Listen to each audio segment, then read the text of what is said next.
சரி, காலையில ஒரு காரியத்தை தியானித்தோம். ಬೆಳಿಗ್ಗೆ ಒಂದು ಕಾರ್ಯವನ್ನು ನಾವು ಧ್ಯಾನ ಮಾಡಿದ್ದೇವೆ.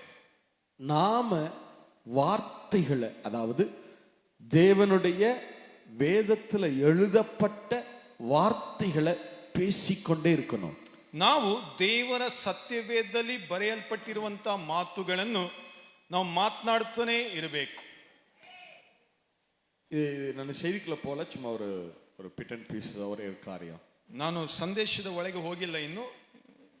இயேசு கலிலேயா கடல்ல பயணமாகிறார். கலிலேயா கடல்ல போட்ல போயிட்டு இருக்கார். ಯೇಸು ಗಲಿಲಾಯ ಸಮುದ್ರದಲ್ಲಿ ಅವರು ದೋಣಿಯಲ್ಲಿ ಹೋಗ್ತಾ ಇದ್ದಾರೆ. ಶಿಷ್ಯர்கள் இருக்கிறாங்க, ಶಿಷ್ಯರುಗಳು ಇದ್ದಾರೆ. கடல் கொந்தளிக்குது. ಹಾಗೆ ಆ ಒಂದು ಸಮುದ್ರವಲ್ಲಿ ಅಲ್ಲ ಕಲ್ಲೋಲವಾಗ್ತದೆ. பெருங்காற்று வீசுது. ಆ ಬಿರುಗಾಳಿ ಅಲ್ಲಿ ಬೀಸುತ್ತದೆ. இயேசுவே போட்டுக்குள்ள இருக்காரு. ಯೇಸು ಕೂಡ ಆ ದೋಣಿಯ ಒಳಗಡೆ ಇದ್ದಾರೆ. ஆனா அடங்க மாட்டேங்குது. ಆದ್ರೆ ಅದು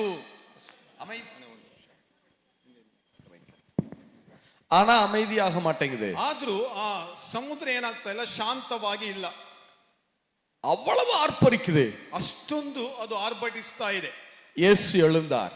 ಯೇಸು ಎದ್ದೇಳ್ತಾರೆ. காற்றையும் கடலையும் அதட்டினாரா. ಅವರು ಸಮುದ್ರವನ್ನು ಗಾಳಿಯನ್ನು ಗದರಿಸ್ತಾರೆ.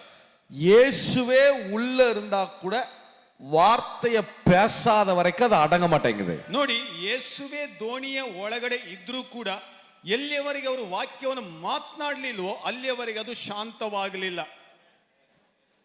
உண்மைதானா? ನಿಜ ಅಲ್ವಾ? இயேசு உங்களுக்குள்ளதான் இருக்கிறாரு.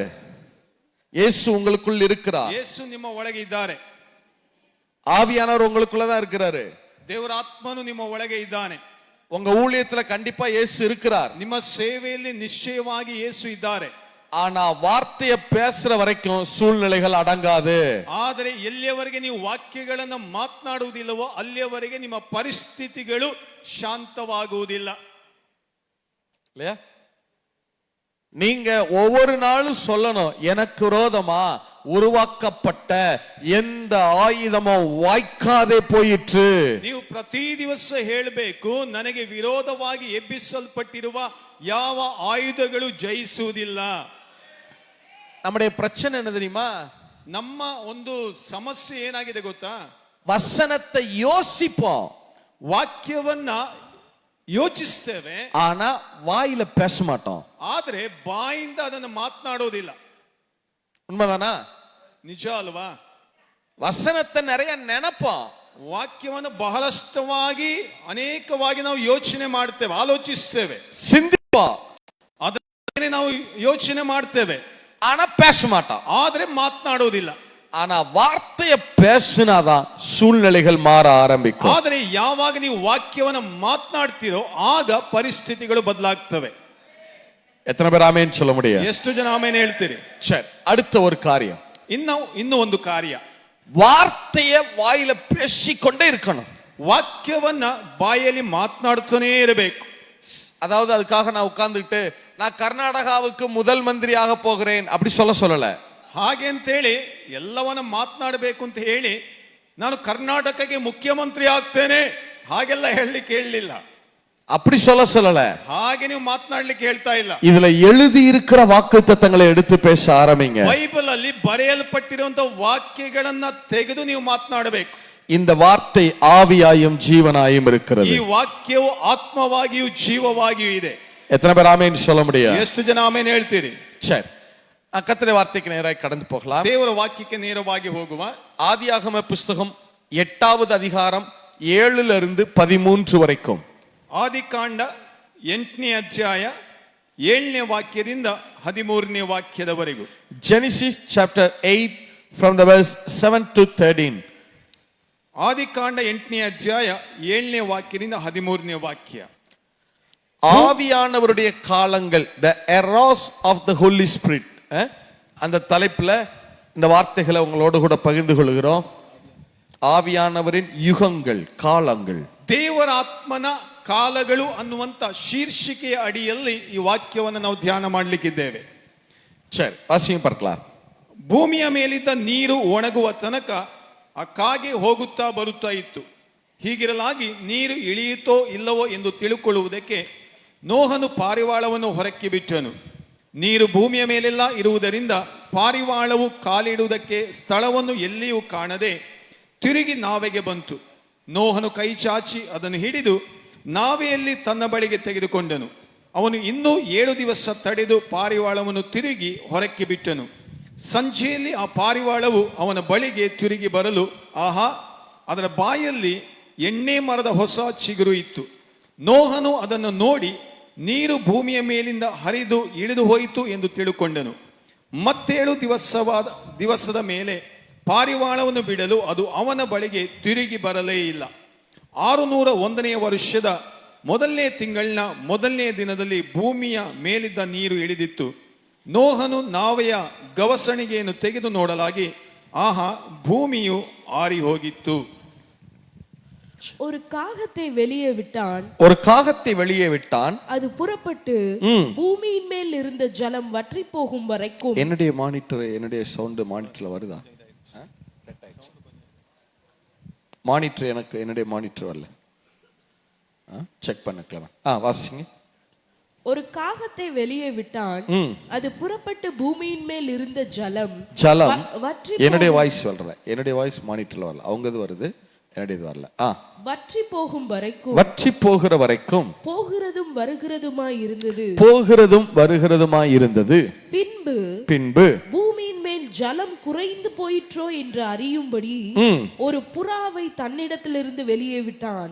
பூமி மீதெங்கும் ஜலம் இருந்தபடியால் அந்த புறா தன் உள்ளங்கால் வைத்து இலைப்பாற இடம் காணாமல் திரும்பி பேழைக்குள்ளே அவனிடத்தில் வந்தது. அவன் தன் கையை நீட்டி அதை பிடித்து தன்னிடமாக பேழைக்குள் சேர்த்து கொண்டான். பின்னும் 7 நாள் பொறுத்து மறுபடியும் புறாவை பேழையிலிருந்து வெளியே விட்டான். அந்த புறா சாயங்காலத்தில் அவனிடத்தில் வந்து சேர்ந்தது. இதோ அது கொத்தி கொண்டு வந்த ஒரு ஒலிவ மரத்தின் இலை அதன் வாயில் இருந்தது. அதனாலே நோவா பூமியின் மேல் ஜலம் குறைந்து போயிற்று என்று அறிந்தான். பின்னும் 7 நாள் பொறுத்து அவன் புறாவை வெளியே விட்டான். அது அவனிடத்திற்கு திரும்பி வரவில்லை. அவனுக்கு 601 வயதாகும் வருஷத்தில் 1 மாதம் 1 தேதியிலே பூமியின் மேல் இருந்த ஜலம் வற்றி போயிற்று. நோவா பேழையின் மேல் தட்டை எடுத்து பார்த்தான். பூமியின் மேல் ஜலம் இல்லாதிருந்தது. சரி, இப்ப கவனிங்க. ಈಗ ಗಮನಿಸಿ, இந்த வேத பகுதியை கொஞ்சம் பிரிச்சு பார்க்க போறோம். ಈ ಸತ್ಯವೇದದ ಭಾಗವನ್ನ ನಾವೀಗ ಬೇರೆ ಬೇರೆ ಮಾಡಿ ನೋಡ್ಲಿಕ್ಕಿದ್ದೇವೆ. ஆவியானவர் இந்த சம்பவத்தின் மூலமாய் முழு உலகத்திற்கும் ஒரு மிகப்பெரிய செய்தியை சொல்லி இருக்கிறார். ದೇವರ ಆತ್ಮನು ಈ ಒಂದು ಸಂಭವ, ಈ ಒಂದು ಘಟನೆಯ ಮೂಲಕವಾಗಿ ಇಡೀ ಲೋಕಕ್ಕೆ ಒಂದು ಅದ್ಭುತವಾದಂತ ಸಂಗತಿಯನ್ನು ಹೇಳಿದ್ದಾನೆ. ஆதியாகமம் முதற்கொண்டு வெளிப்படுத்தின விசேஷம் வரைக்கும் இருக்கிற அத்தனை காரியங்களையும் இந்த வசனங்களில் எழுதிவிட்டார். ಆದಿಕಾಂಡದಿಂದ ಪ್ರಾರಂಭಿಸಿ ಪ್ರಕಟಣೆಯ ಪುಸ್ತಕದವರೆಗಿರುವಂತ ಸಕಲ ಕಾರ್ಯಗಳು ಕೂಡ ಈ ಒಂದು ವಾಕ್ಯ ಭಾಗದಲ್ಲಿ ಅದು ಕಂಡು ಬರುವಂತದಾಗಿದೆ. புக் ஆஃப் ஜெனிசிஸ்ல இருந்து புக் ஆஃப் ரெவலேஷன் வரைக்கும் இந்த பகுதியிலே எழுதப்பட்டிருக்கு. ಆದಿಕಾಂಡದಿಂದ ಪ್ರಕಟಣೆಯವರೆಗಿರುವಂತದ್ದೆಲ್ಲವೂ ಕೂಡ ಈ ಒಂದು ವಾಕ್ಯ ಭಾಗದಲ್ಲಿ ಬರೆಯಲ್ಪಟ್ಟಿದೆ. சரி, இத கொஞ்சம் நம்ம உடைச்சு, பவுல் சொல்றாருல, பகுத்து அதை பார்க்க போகிறோம். பகுத்து போதிக்கணும் ಹೇಳ್ತಾನಲ್ಲ, ದೇವರ ವಾಕ್ಯಗಳನ್ನು ವಿಭಾಗಿಸಿ ನೀವು ಧ್ಯಾನ ಮಾಡ್ರಿ ಎಂಬುದಾಗಿ ಆ ರೀತಿಯಲ್ಲಿ ಈಗ ನಾವು ಮಾಡ್ಲಿಕ್ಕಿದ್ದೇವೆ. இத கொஞ்சம் பகுத்து பார்க்க போகிறோம். ಇದನ್ನ ನಾವು ವಿಭಾಗಿಸಿ ನಾವು ನೋಡ್ಲಿಕ್ಕಿದ್ದೇವೆ. ஒரு 6 காரியம் தான், ஒரு 6 things தான், 6 காரியங்கள். ಒಂದು 6 ಕಾರ್ಯಗಳು ನಾವು ನೋಡ್ಲಿಕ್ಕಿದ್ದೇವೆ. வேகமா நான் சொல்லிடுறேன், ಬೇಗನೆ ನಾನು ಹೇಳ್ತೇನೆ. நீங்க அதை குறிச்சுக்கிறீங்க, உங்களுக்கு நல்லா அதை மட்டும் நினைவில் வச்சுக்கிறீங்க. அப்பதான் அந்த வேத பகுதி உங்களுக்கு புரியும். ನೀವು ಅದನ್ನ ಸರಿಯಾಗಿ ಗಮನಿಸಿ ಅದನ್ನ ಬರೆದಿಟ್ಟುಕೊಳ್ಳಿ, ಆಗ ಮಾತ್ರವೇ ನಿಮಗೆ ಅದು ಅರ್ಥವಾಗ್ತದೆ. வேதம் உவமைகளாக எழுதப்பட்டிருக்கிறது, பேரபிளா எழுதப்பட்டிருக்கு. ಸತ್ಯವೇದವು ಸಾಮ್ಯದ ರೂಪದಲ್ಲಿ ಬರೆಯಲ್ಪಟ್ಟಿದೆ. உவமைனா என்ன? ಸಾಮ್ಯ ಅಂದ್ರೆ ಏನು? ஒரு காரியத்தை சொல்றதுக்கு பதிலா ಇನ್ನೊಂದು ಕಾರ್ಯத்தை சொல்றது. ಒಂದು ಕಾರ್ಯವನ್ನ ಅಥವಾ ಒಂದು ವಿಷಯವನ್ನ ಹೇಳುವುದಕ್ಕೆ ಬದಲಾಗಿ ಇನ್ನೊಂದು ವಿಷಯವನ್ನ ಹೇಳುವಂಥದ್ದು. இப்ப இட்லி மல்லிகை பூ மாதிரி இருக்கு அப்படின்னு சொல்லுவோம், பாத்திருக்கீங்களா? ನೋಡಿ, ಇಡ್ಲಿ ಮಲ್ಲಿಗೆ ಹೂವಿನ ಹಾಗೆ ಇದೆ ಅಂತ ಹೇಳ್ತಾರೆ. எங்க வீட்லலாம் அப்படி இருக்கிறது இல்ல பிரதர்ங்கிறீங்களா? ನಮ್ಮ ಮನೆಯ ಇಡ್ಲಿ ಹಾಗೆ ಇರೋದಿಲ್ಲ ಬ್ರದರ್ ಅಂತ ನೀವು ಹೇಳ್ತೀರಾ? ஒரு எக்ஸாம்பிளுக்கு சொல்றேன். ಇದೊಂದು ಉದಾಹರಣೆಗೆ ಹೇಳ್ತಾ ಇದ್ದೇನೆ. ஒரு பொருளை சொல்லாம இன்னொன்னு சொல்றது, ಒಂದನ್ನ ಹೇಳದೆ ಅದನ್ನ ಇನ್ನೊಂದಕ್ಕೆ ಹೋಲಿಸಿ ಇನ್ನೊಂದು ರೀತಿಯಲ್ಲಿ ಹೇಳುವಂತದ್ದು, அத பாரியே இருக்கிற இன்னொன்னு சொல்றது, ಅಂದ್ರೆ ಅದರ ಹಾಗೆ ಇರುವಂತ ಇನ್ನೊಂದನ್ನ ಹೇಳುವಂತದ್ದು. என்னுடைய வால்யூம் மைக்ல வரலமா? ಸರಿ ಆಗ್ತಾ ಇಲ್ಲ, என்னுடைய இது வரல. மேல வந்து பாரு, செக் பண்ணு கிளமெண்ட் ப்ளீஸ். அப்ப ஒரு காரியத்தை சொல்லாம இன்னொன்னு சொல்றதுக்கு பேர் தான் உவமை. ಒಂದು ಕಾರ್ಯವನ್ನ ಹೇಳದೆ ಅದನ್ನ ಇನ್ನೊಂದು ರೀತಿಯಲ್ಲಿ ಹೇಳುವಂತದ್ದೇ ಸಾಮ್ಯ. இப்ப உதாரணத்திற்கு சங்கீதம் 78:2 வாசிங்க. சங்கீதம் 78:2 தானே? சங்கீதம் 78:2. ಉದಾಹರಣೆಗೆ ಕೀರ್ತನೆಗಳು 78 2ನೇ ವಾಕ್ಯವನ್ನು ಓದಿ. என் வாயை உவமைகளால் திறப்பேன், என் வாயை உவமைகளால் திறப்பேன், பூர்வ காலத்து மறைபொருள்களை வெளிப்படுத்துவேன், பூர்ವ காலத்து மறைபொருள்களை வெளிப்படுத்துவேன். ನಾನು ಬಾಯಿ ತೆರೆದು ಸಾಮ್ಯ ರೂಪವಾಗಿ ಉಪದೇಶಿಸುವೆನು, ಪೂರ್ವ ಕಾಲದ ಗೂಢಾರ್ಥಗಳನ್ನು ಹೊರಪಡಿಸುವೆನು. வேதத்துல எல்லா மறைபொருள்களும் உவமைகளாக எழுதப்பட்டிருக்கிறது. ಸತ್ಯವೇದದಲ್ಲಿ ಎಲ್ಲ ಗೂಢಾರ್ಥಗಳು ಸಾಮ್ಯ ರೂಪವಾಗಿ ಬರೆಯಲ್ಪಟ್ಟಿವೆ. சொல்லுங்க, எல்லாம் எப்படி எழுதப்பட்டிருக்கிறது? ಎಲ್ಲವೂ ಹೇಗೆ ಬರೆಯಲ್ಪಟ್ಟಿದೆ? Very good, very good, very good. ಸಾಮ್ಯ ರೂಪದಲ್ಲಿ. மதிய நேரம், மத்தியான நேரம், ಮಧ್ಯಾಹ್ನದ ಸಮಯ நீங்கள் நிறைய பேசணும். ನೀವು ಹೆಚ್ಚು ಮಾತಾಡಬೇಕು. நீங்கள் பேசுவது உங்கள் கண்களுக்கு ரொம்ப ரொம்ப நல்லது. ನೀವು ಬಾಯಿ ತೆಗೆದು ಮಾತನಾಡುವಂತದ್ದು ನಿಮ್ಮ ಕಣ್ಣುಗಳಿಗೆ ತುಂಬಾ ಒಳ್ಳೆಯದು. இல்ல? சரி, புரியும் நினைக்கிறேன். ಅರ್ಥ ಆಯ್ತು ಅಂತ ಅಂದುಕೊಳ್ತೇನೆ. சரி, கவனிங்க, ಗಮನಿಸಿ. அப்ப நீங்க வேதத்தை படிக்கிறப்ப உவமைகளாக படிக்க பழகணும். ನೀವು ಸತ್ಯವೇದವನ್ನು ಓದುವಾಗ ಸಾಮ್ಯ ರೂಪವಾಗಿ ಓದುವುದನ್ನ ರೂಢಿಸಿಕೊಳ್ಳಬೇಕು, ಅಭ್ಯಾಸ ಮಾಡಿಕೊಳ್ಳಬೇಕು. உதாரணத்துக்கு சொல்றேனே, ಉದಾಹರಣೆಗೆ ಹೇಳ್ತೇನೆ. இயேசு முதல் அற்புதம் என்ன? ಯೇಸು ಸ್ವಾಮಿಯ ಮೊದಲ ಅದ್ಭುತ ಯಾವುದು? தண்ணீரை திராட்சரசமா மாத்துறார். ನೀರನ್ನ ದ್ರಾಕ್ಷರಸವನ್ನಾಗಿ ಮಾರ್ಪಡಿಸುತ್ತಾನೆ. 6 கற்சாடி இருக்கு. ಅಲ್ಲಿ 6 ಕಲ್ಲಿನ ಬಾಣೆಗಳಿವೆ. கல்லுங்கிறது எதை அடையாளப்படுத்தும்? ಕಲ್ಲು ಯಾವುದಕ್ಕೆ ಹೋಲಿಕೆಯಾಗಿದೆ? பழைய ஏற்பாட்டுல கல்லுங்கிறது என்னது? ಹಳೆಯ ಒಡಂಬಡಿಕೆಯಲ್ಲಿ ಕಲ್ಲು ಅಂದ್ರೆ ಏನು? ಕಲ್ಲು ಯಾವುದು? நியாய பிரமாணம். ಅದು ಧರ್ಮಶಾಸ್ತ್ರ, லா, ಧರ್ಮಶಾಸ್ತ್ರ. ஏன்னா நியாய பிரமாணத்தை என்ன பலகையில எழுதி கொடுத்தாரு? ಯಾಕಂದ್ರೆ ಧರ್ಮಶಾಸ್ತ್ರವನ್ನ ಯಾವ ಹಲಗೆಯ ಮೇಲೆ ಬರೆದು ಕೊಟ್ಟರು? கல்லுல. ಕಲ್ಲಿನ ಹಲಗೆಯ ಮೇಲೆ. நியாய பிரமாணத்தை மீறினா என்ன எரிஞ்சு கொல்லுவாங்க? ಧರ್ಮಶಾಸ್ತ್ರವನ್ನ ಮೀರಿದವನನ್ನ ಹೇಗೆ ಸಾಯಿಸ್ತಾ ಇದ್ರು? அப்ப கல் எதை அடையாளப்படுத்துது? ಕಲ್ಲು ಏನನ್ನು ತೋರಿಸುತ್ತದೆ? நியாய பிரமாணம். சொல்லுங்க, என்ன பிரமாணம்? ಏನು? ಧರ್ಮಶಾಸ್ತ್ರ. தர்மசாஸ்திரா. தர்மசாஸ்திரா பழைய உடன்படிக்கையா புதிய உடன்படிக்கையா? ಧರ್ಮಶಾಸ್ತ್ರ ಹೊಸ ಒಡಂಬಡಿಕೆಯ ಹಳೆಯ ಒಡಂಬಡಿಕೆಯ? இப்ப கல் இருக்கு, கல் சாடி இருக்கு, ಕಲ್ಲಿನ ಬಾಣೆ ಇದೆ. அப்ப என்ன உடன்படிக்கையின் ஜாடின்னு அர்த்தம்? ಹಾಗಾದ್ರೆ ಯಾವ ಒಡಂಬಡಿಕೆಯ ಬಾಣೆ ಅದು? பழைய உடன்படிக்கை. ಹಳೆಯ ಒಡಂಬಡಿಕೆ ಇದು. தண்ணீரை ஊத்த சொல்றாரு. ನೀರನ್ನ ಹಾಕ್ಲಿಕ್ಕೆ ಹೇಳ್ತಾರೆ. தண்ணீர் யாரு? ನೀರು ಅಂದ್ರೆ ಯಾರು? பவித்திர பரிசுத்தாவியானவர். ನೀರು ಅಂದ್ರೆ ಪವಿತ್ರಾತ್ಮನು. உள்ள இருந்து என்ன வெளியே வருது? ಈಗ ಒಳಗಿನಿಂದ ಹೊರಗೆ ಏನು ಬರ್ತದೆ? தண்ணீர் என்னவா வருது? ನೀರು ಏನಾಗಿ ಬದಲಾಯಿತು? திராட்சை ரசம் எந்த உடன்படிக்கையின் அடையாளம்? பழைய உடன்படிக்கையா புதிய உடன்படிக்கையா? ದ್ರಾಕ್ಷರಸ ಯಾವ ಒಡಂಬಡಿಕೆಗೆ ಗುರುತಾಗಿದೆ? ಹಳೆಯ ಒಡಂಬಡಿಕೆಯ ಹೊಸ ಒಡಂಬಡಿಕೆಯೋ? அப்ப இயேசு முதல் அற்புதத்திலே சொன்னார், நான் பழைய உடன்படிக்கையை முடித்து புதிய உடன்படிக்கையை ஏற்படுத்தும்படி வந்திருக்கிறேன். ಹಾಗಾಗಿ ಯೇಸು ಸ್ವಾಮಿ ಮೊದಲನೇ ಅದ್ಭುತದಲ್ಲಿ ಹೇಳ್ತಾರೆ, ನಾನು ಹಳೆಯ ಒಡಂಬಡಿಕೆಯನ್ನು ತೆಗೆದು ಹೊಸ ಒಡಂಬಡಿಕೆಯನ್ನು ಸ್ಥಾಪಿಸ್ತೇನೆ. இன்னொன்னு நான் வேற இன்னொன்னு சொல்றேன். ಇನ್ನೊಂದನ್ನು ನಾನು ಹೇಳ್ತೇನೆ. நீங்க விளக்கம் இதுக்கு ஈஸியா சொல்லலாம். ನೀವು ಕೂಡ ಸುಲಭವಾಗಿ ಇದನ್ನು ಹೇಳಬಹುದು. லேகியோன், லேகியோன் ದಂಡು, பிசாசு பிடித்த மனுஷன். ದಂಡು, ದಂಡು ಎಂಬುದಾಗಿ ಕನ್ನಡದಲ್ಲಿ ಇದೆ. பிசாசு பிடித்த மனுஷன், ಸೈತಾನನಿಂದ ಹಿಡಿಯಲ್ಪಟ್ಟದೊಬ್ಬ ಮನುಷ್ಯ. கல்றையில இருந்து கத்திட்டு இருக்கான். ಅವನು ಸಮಾಧಿಯಲ್ಲಿ ಅವನಿದ್ದಾನೆ. ரைட்டா? ஆடை அணியல, நிர்வாணியா இருக்கான். ಅವನು ವಸ್ತ್ರಗಳಿಲ್ಲದೆ ಬೆತ್ತಲೆ ಆಗಿದ್ದಾನೆ. கையில சங்கிலி, ಕೈಗಳಲ್ಲಿ ಸರಪಣಿ. கல்லை எடுத்து குத்தி குத்தி குத்தி கிழிக்கிறான், தன்னைத்தானே குத்தி கொள்ளுகிறான். ಕಲ್ಲನ್ನ ತೆಗೆದುಕೊಂಡು ತನ್ನನ್ನೇ ತಾನೇ ತಿವಿದುಕೊಳ್ಳುತ್ತಾ ಇದ್ದಾನೆ, ಗಾಯ ಮಾಡಿಕೊಳ್ಳುತ್ತಾ கற்களினால் தன்னை காயப்படுத்திக்கிறான். ಆ ಕಲ್ಲನ್ನು ತೆಗೆದುಕೊಂಡು ತನ್ನಿಂದ ತಾನೇ ತನಗೆ ತಾನೇ ಗಾಯ ಮಾಡಿಕೊಳ್ಳುತ್ತಾ ಇದ್ದಾನೆ. வாசிக்க நேரம் இருக்குமான்னு தெரியல, ಓದ್ಲಿಕ್ಕೆ ಸಮಯ ಇದೆಯಾ ಇಲ್ವಾ ಅಂತ விஷயத்தை சொல்றேன். ನಾನು ಹೇಳ್ತೇನೆ ವಿಷಯವನ್ನ. ஒரு மனுஷன், ಒಬ್ಬ ಮನುಷ್ಯ பிசாசு பிடிச்சிருக்கு, ದುರಾತ್ಮ ಪೀಡಿತನಾಗಿದ್ದಾನೆ, ஆடை இல்ல, ಅವನಿಗೆ ವಸ್ತ್ರಗಳಿಲ್ಲ. அப்படின்னா என்ன அர்த்தம்? நிர்வாணி. ಅದರ ಅರ್ಥ ಏನಂದ್ರೆ ಬೆತ್ತಲೆಯಾಗಿದ್ದಾನೆ.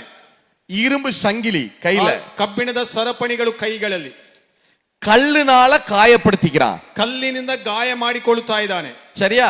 ಸರಿಯಾ? இப்ப இவன் எப்படி ஆளு? இவன் எப்படி ஆள்? ಈಗ ಇದು ಹೇಗೆ ಆಗ್ತದೆ? என்னெல்லாம் இருக்கு? ಏನೆಲ್ಲ ಇದೆ? என்ன போடல? ಏನು ಹಾಕ್ಲಿಲ್ಲ, ಬಟ್ಟೆ ಹಾಕ್ಲಿಲ್ಲ, ವಸ್ತ್ರಗಳಿಲ್ಲ, நிர்வாணி. ಬೆತ್ತಲೆ. நிர்வாணினா என்ன அர்த்தம்? தோட்டத்துல ஒருத்தன் நிர்வாணியா இருந்தான். ಬೆತ್ತಲೆ ಅಂದ್ರೆ ಅರ್ಥ ಏನು? ತೋಟದಲ್ಲಿ ಒಬ್ಬ ಬೆತ್ತಲೆ ಆಗಿದ್ದ. அப்ப என்ன என்ன என்ன அர்த்தம்? ಅದರ ಅರ್ಥ ಏನು? பாபி. Very good. பாவம் செஞ்சிருக்கானா? ಅವನು ಪಾಪ ಮಾಡಿದ, ಪಾಪಿ. கையில இரும்பு, ಕೈಯಲ್ಲಿ ಸರಪಣಿ, ಕಬ್ಬಿಣದ ಸಂಕಲೆ. இரும்பு பாவத்துக்கு அடையாளம். ಆ ಕಬ್ಬಿಣ ಬಂದು ಪಾಪಕ್ಕೆ ಒಂದು ಸೂಚನೆಯಾಗಿದೆ. அதனாலதான் ஆசரிப்பு கூடாரத்துல தங்கம் இருக்கும், வெள்ளி இருக்கும், வெண்கலம் இருக்கும், ஆனா ஒரு பொட்டு இரும்பு இருக்காது. ಆದ್ರೆ ಅದಕ್ಕಾಗಿ ದೇವದರ್ಶನದ ಗುಡಾರದಲ್ಲಿ ಚಿನ್ನ ಇತ್ತು, ಬೆಳ್ಳಿ ಇತ್ತು, ತಾಮ್ರ ಇತ್ತು, ಆದ್ರೆ ಕಬ್ಬಿಣದ ಒಂದು ಚೂರು ಕೂಡ ಇಲ್ಲ. ஒரு பொட்டு இரும்பு இருக்காது, ಒಂದು ತುಂಡು ಕೂಡ ಕಬ್ಬಿಣದಿಲ್ಲ. இயேசுவின் கையில இரும்பு ஆணி. ಈಗ ಯೇಸುವಿನ ಕೈಯಲ್ಲಿ ಕಬ್ಬಿಣದ ಮೊಳೆ, கையில ஒரு ஆணி, ಕೈಯಲ್ಲಿ ಒಂದು ಮೊಳೆ, கால்ல ஒரு ஆணி, ಕಾಲಲ್ಲಿ ಒಂದು ಮೊಳೆ, இந்த கையில ஒரு ஆணி, ಈ ಕೈಯಲ್ಲಿ ಒಂದು ಮೊಳೆ, 3 ஆணி, 3 ಮೊಳೆಗಳು. அப்ப ஆணிங்கிறது இரும்புங்கிறது பாவம். ಹಾಗಾದ್ರೆ 3 ಕಬ್ಬಿಣದ ಮೊಳೆಗಳು, ಕಬ್ಬಿಣ ಅನ್ನುವಂಥದ್ದು ಪಾಪಕ್ಕೆ ಹೋಲಿಕೆ. அப்ப 3 ஆணி, ಆ 3 ಮೊಳೆಗಳು 3 பாவம். 3 ಪಾಪ. மாம்சத்தின் இச்சை, ಶರೀರದ ಇಚ್ಛೆ, ஜீவனத்தின் பெருமை, ಬದುಕು ಬಾಳಿನ ಡಂಬ, கண்களின் இச்சை, ಕಣ್ಣಿನ ಆಶೆ. 3 பாவம், 3 ஆணி. 3 ಪಾಪ, 3 ಮೊಳೆಗಳು. கரெக்டா? ಸರಿಯಾ? சரி, இப்ப சொல்லுங்க. ಈಗ ನಾನು ಹೇಳ್ತೇನೆ. நிர்வாணி ಬೆತ್ತಲೆ ಆಗಿದ್ದಾನೆ, கையில இரும்பு, ಕೈಯಲ್ಲಿ ಕಬ್ಬಿಣ. அப்படின்னா என்ன அர்த்தம்? என்ன மனுஷன் இவன்? ಅದರ ಅರ್ಥ ಎಂತ ಮನುಷ್ಯ ಇವನು? பாபி, ಪಾಪಿ. சரி, இப்ப இயேசு வருகிறார், ಯೇಸು ಬರ್ತಾರೆ, அவனை சுகமாக்கிட்டார். ಈಗ ಅವನನ್ನ ಸ್ವಸ್ಥ ಮಾಡ್ತಾರೆ. இப்ப இவன் Dress போட்டு உட்கார்ந்திருக்கான். ಈಗ ಇವನು ವಸ್ತ್ರಗಳನ್ನ ಧರಿಸಿಕೊಂಡು ಕೂತಿದ್ದಾನೆ. என்ன போட்டு உட்கார்ந்திருக்கான்? ಏನು ಹಾಕೊಂಡು ಕೂತಿದ್ದಾನೆ? Dress. ವಸ್ತ್ರ. யார் கொடுத்தா அந்த Dress? ಆ ವಸ್ತ್ರವನ್ನ ಕೊಟ್ಟದ್ದು ಯಾರು? Very good. சொல்லுங்க, யாரு? ಹೇಳಿ, ಯಾರು? ಯೇಸು ಕೊಡ್ತಾರಾ? ಯೇಸು ಕೊಡ್ತಾರಾ? என்ன அர்த்தம் தெரியுமா? ಅದರ ಅರ್ಥ ಏನು ಗೊತ್ತಾ? போட்ல இயேசு ஏறும் போதே சீஷர்கள்ட்ட சொல்லிட்டாரு, ஒரு செட்டு Dress எடுத்து வை. ಅಂದ್ರೆ ಯೇಸು ಸ್ವಾಮಿ ದೋಣಿಗೆ ಹತ್ತುವಾಗಲೇ ಶಿಷ್ಯರಿಗೆ ಹೇಳಿರ್ತಾರೆ, ಒಂದು ಜೊತೆ ಬಟ್ಟೆಯನ್ನು ಸಿದ್ಧ ಮಾಡಿಟ್ಟುಕೊಳ್ಳಿ. அங்க ஒரு நிர்வாணி இருக்கிறான், ಅಲ್ಲಿ ಒಬ್ಬ ಬೆತ್ತಲೆಯಾದ ಮನುಷ್ಯನಿದ್ದಾನೆ, எக்ஸ்ட்ரா ஒரு செட் எடுத்து வை. ಒಂದು ಎಕ್ಸ್ಟ್ರಾ ಒಂದು ಜೊತೆ ಬಟ್ಟೆಯನ್ನು ಇಟ್ಕೊಳ್ಳಿ. இப்ப இவன் என்ன செய்யறான்? ಈಗ ಇವನು ಏನ್ ಮಾಡ್ತಾನೆ? கல்லுகளால தன்னை குத்திக்கிறான். ಕಲ್ಲುಗಳಿಂದ ತನ್ನನ್ನ ಗಾಯ ಮಾಡಿಕೊಳ್ತಾ ಇದ್ದಾನೆ. கல்லுனா என்ன? ಕಲ್ಲಂದ್ರೆ ಏನು? தர்மசாஸ்திரா, ಧರ್ಮಶಾಸ್ತ್ರ, லா, ನಿಯಮ. நான் சரியில்லை, ನಾನು ಸರಿ ಇಲ್ಲ, நான் குற்றவாளி, ನಾನು ಅಪರಾಧಿ, நான் இத செய்யல, ನಾನು ಇದು ಸರಿ, நான் இப்படி பண்ணல, ನಾನು ಹೀಗೆ ಮಾಡ್ಲಿಲ್ಲ, நான் அவங்க மாதிரி வாழல, ನಾನು ಹಾಗೆ ಬದುಕಲಿಲ್ಲ. தன்னைத்தானே குத்திட்டே இருக்கான். ತನ್ನನ್ನು ತಾನೇ ಗಾಯಪಡಿಸಿಕೊಳ್ತಾ ಇದ್ದಾನೆ. ஒரு நாள் ಒಂದು ದಿನ ஒரு சத்தம் கேக்குது, ಒಂದು ಶಬ್ದ ಕೇಳ್ತಾರೆ. யாரு? ಯಾರು? நிமிர்ந்து பார்த்தா யார் நிக்கிறா? ಅಲ್ಲಿ ನೋಡಿದ್ರೆ ಯಾರು ನಿಂತಿದ್ದಾರೆ? இயேசு நிற்கிறா. ಅಲ್ಲಿ ಯೇಸು ನಿಂತಿದ್ದಾರೆ. இயேசு நிற்கிறா. ಯೇಸು ನಿಂತಿದ್ದಾರೆ. இயேசுவை பார்த்தா, ಯೇಸುವನ್ನ ನೋಡಿದ, அவனுக்கு ரட்சிப்பின் வஸ்திரம் கொடுக்கப்பட்டது. ಅವನಿಗೆ ರಕ್ಷಣೆಯ ವಸ್ತ್ರ ಕೊಡಲ್ಪಟ್ಟಿತು. அல்லேலூயா, அல்லேலூயா. அப்ப இப்படிதான் பிக்சர் பண்ணி பைபிளை படிக்க கத்துக்கணும். ಈ ರೀತಿಯಾಗಿ ಸತ್ಯವೇದವನ್ನ ಒಂದು ಚಿತ್ರಣದ ರೂಪದಲ್ಲಿ ಮನಸ್ಸಿನಲ್ಲಿ ತೆಗೆದುಕೊಂಡು ನಾವು ಅದನ್ನು ಓದಬೇಕು, ಧ್ಯಾನಿಸಬೇಕು. இதுக்கு என்னுடைய இது சரியில்லைம்மா, என்னுடைய வாய்ஸ் கேட்கல உங்களுக்கு, என்னுடைய வாய்ஸ் உங்களுக்கு கேட்கல. ஓகே, இது கேக்குதா? யா, ஓகே, சரி.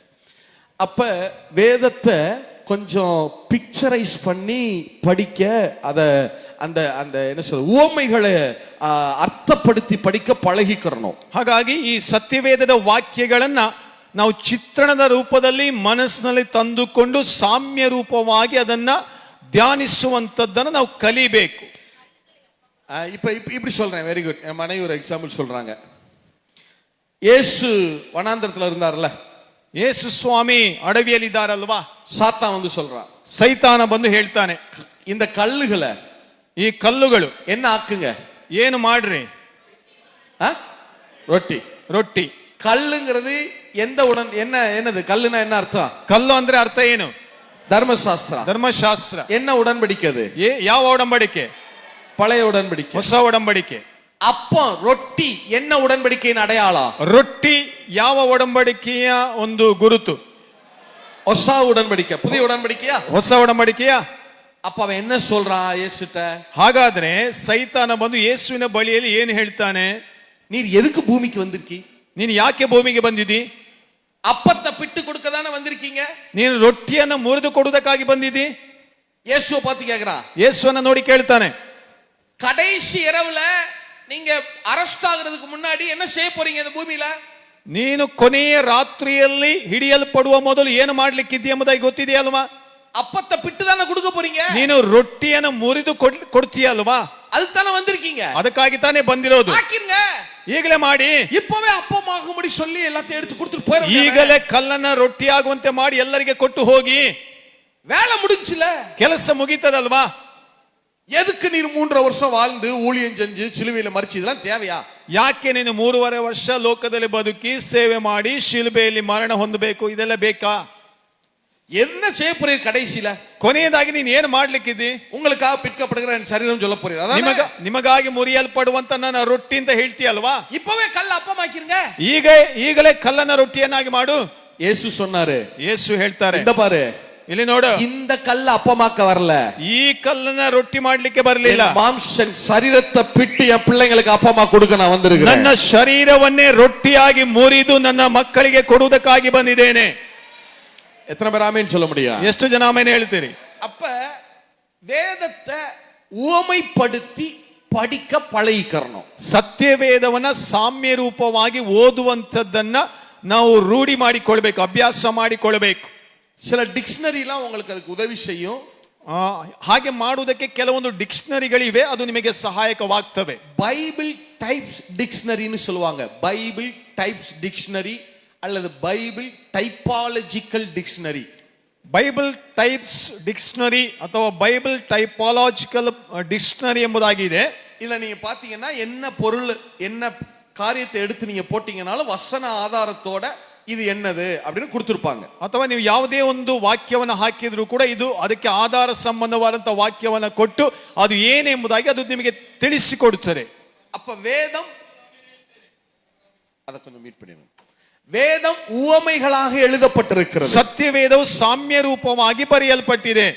இப்ப உதாரணத்துக்கு சொல்றேனே, ಉದಾಹರಣೆಗೆ ಹೇಳ್ತೇನೆ, புறானா யாரு? ಪಾರಿವಾಳ ಅಂದ್ರೆ ಯಾರು? பரிசுத்த ஆவியானவர், ಪವಿತ್ರಾತ್ಮನು. வெள்ளை நிறம்னா எதை அடையாளப்படுத்துது? வெள்ளை Dress. ಬಿಳಿ ವಸ್ತ್ರ ಅಥವಾ ಬಿಳಿ ಅನ್ನುವಂಥದ್ದು ಯಾವುದನ್ನ ಸೂಚಿಸುತ್ತದೆ?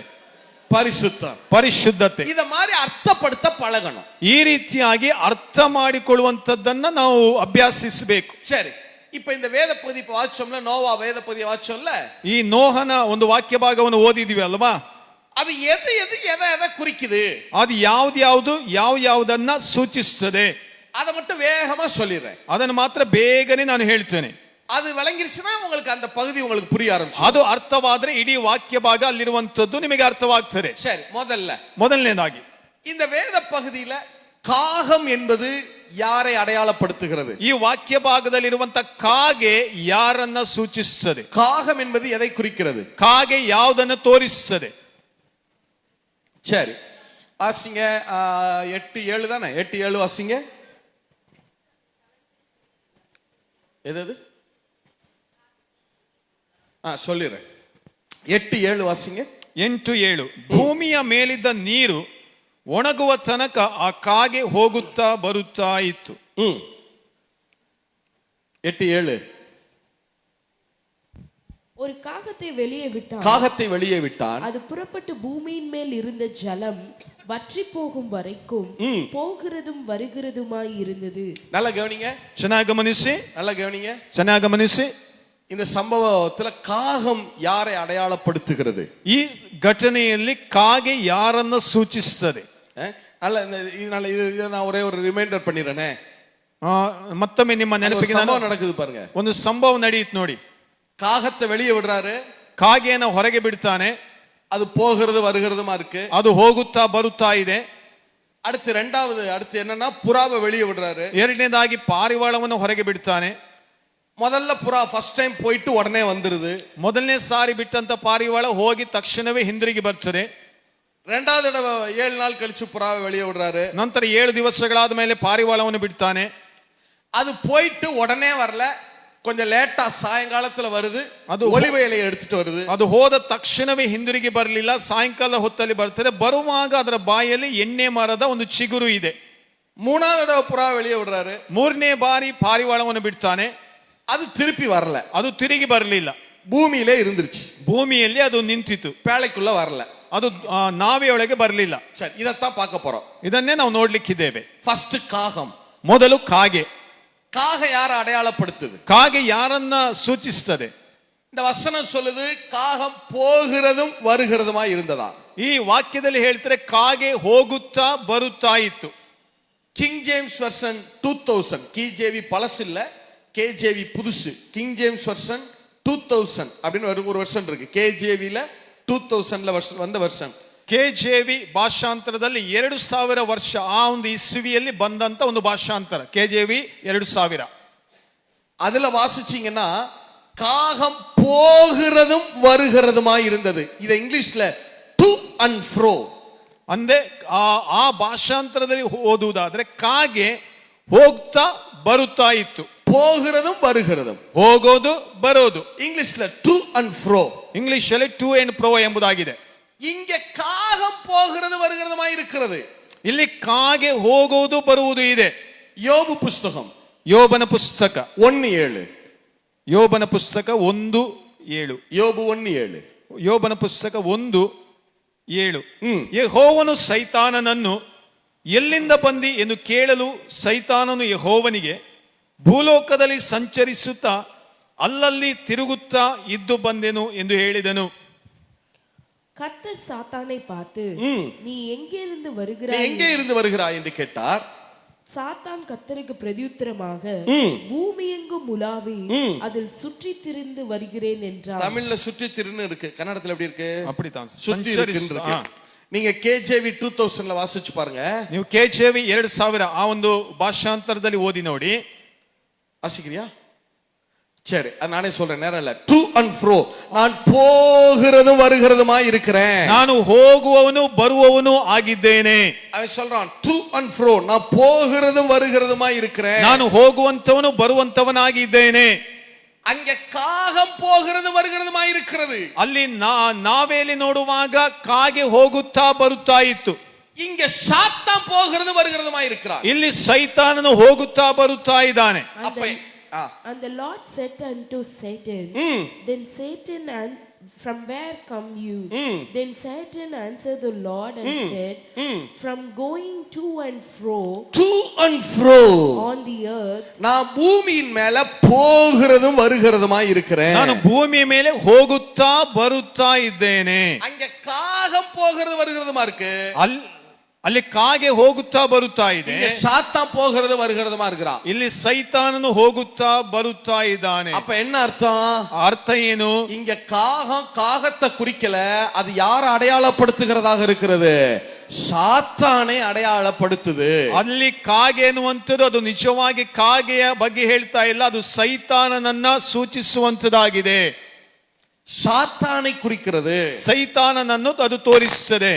இப்ப நீங்க கேட்கலாம், ಈಗ ನೀವು ಕೇಳಬಹುದು, ಬ್ರದರ್ அப்ப எலியாவை கர்த்தர் காகம் கொண்டு போஷிச்சாரே, அப்ப சாத்தானை கொண்டு போஷிச்சாரா பிரதர்? ಎಲಿಯನಿಗೆ ಕಾಗೆ ರೊಟ್ಟಿ ತಂದು ಕೊಟ್ಟಿದ್ದಲ್ವಾ, ಹಾಗಾದ್ರೆ ಸೈತಾನನ ಮೂಲಕ ದೇವರು ಎಲಿಯನನ್ನ ಪೋಷಿಸಿದ್ನಾ ಬ್ರದರ್ ಅಂತ ನಿಮ್ಮ ತಲೆಯಲ್ಲಿ ಒಂದು ಪ್ರಶ್ನೆ ಬರಬಹುದು.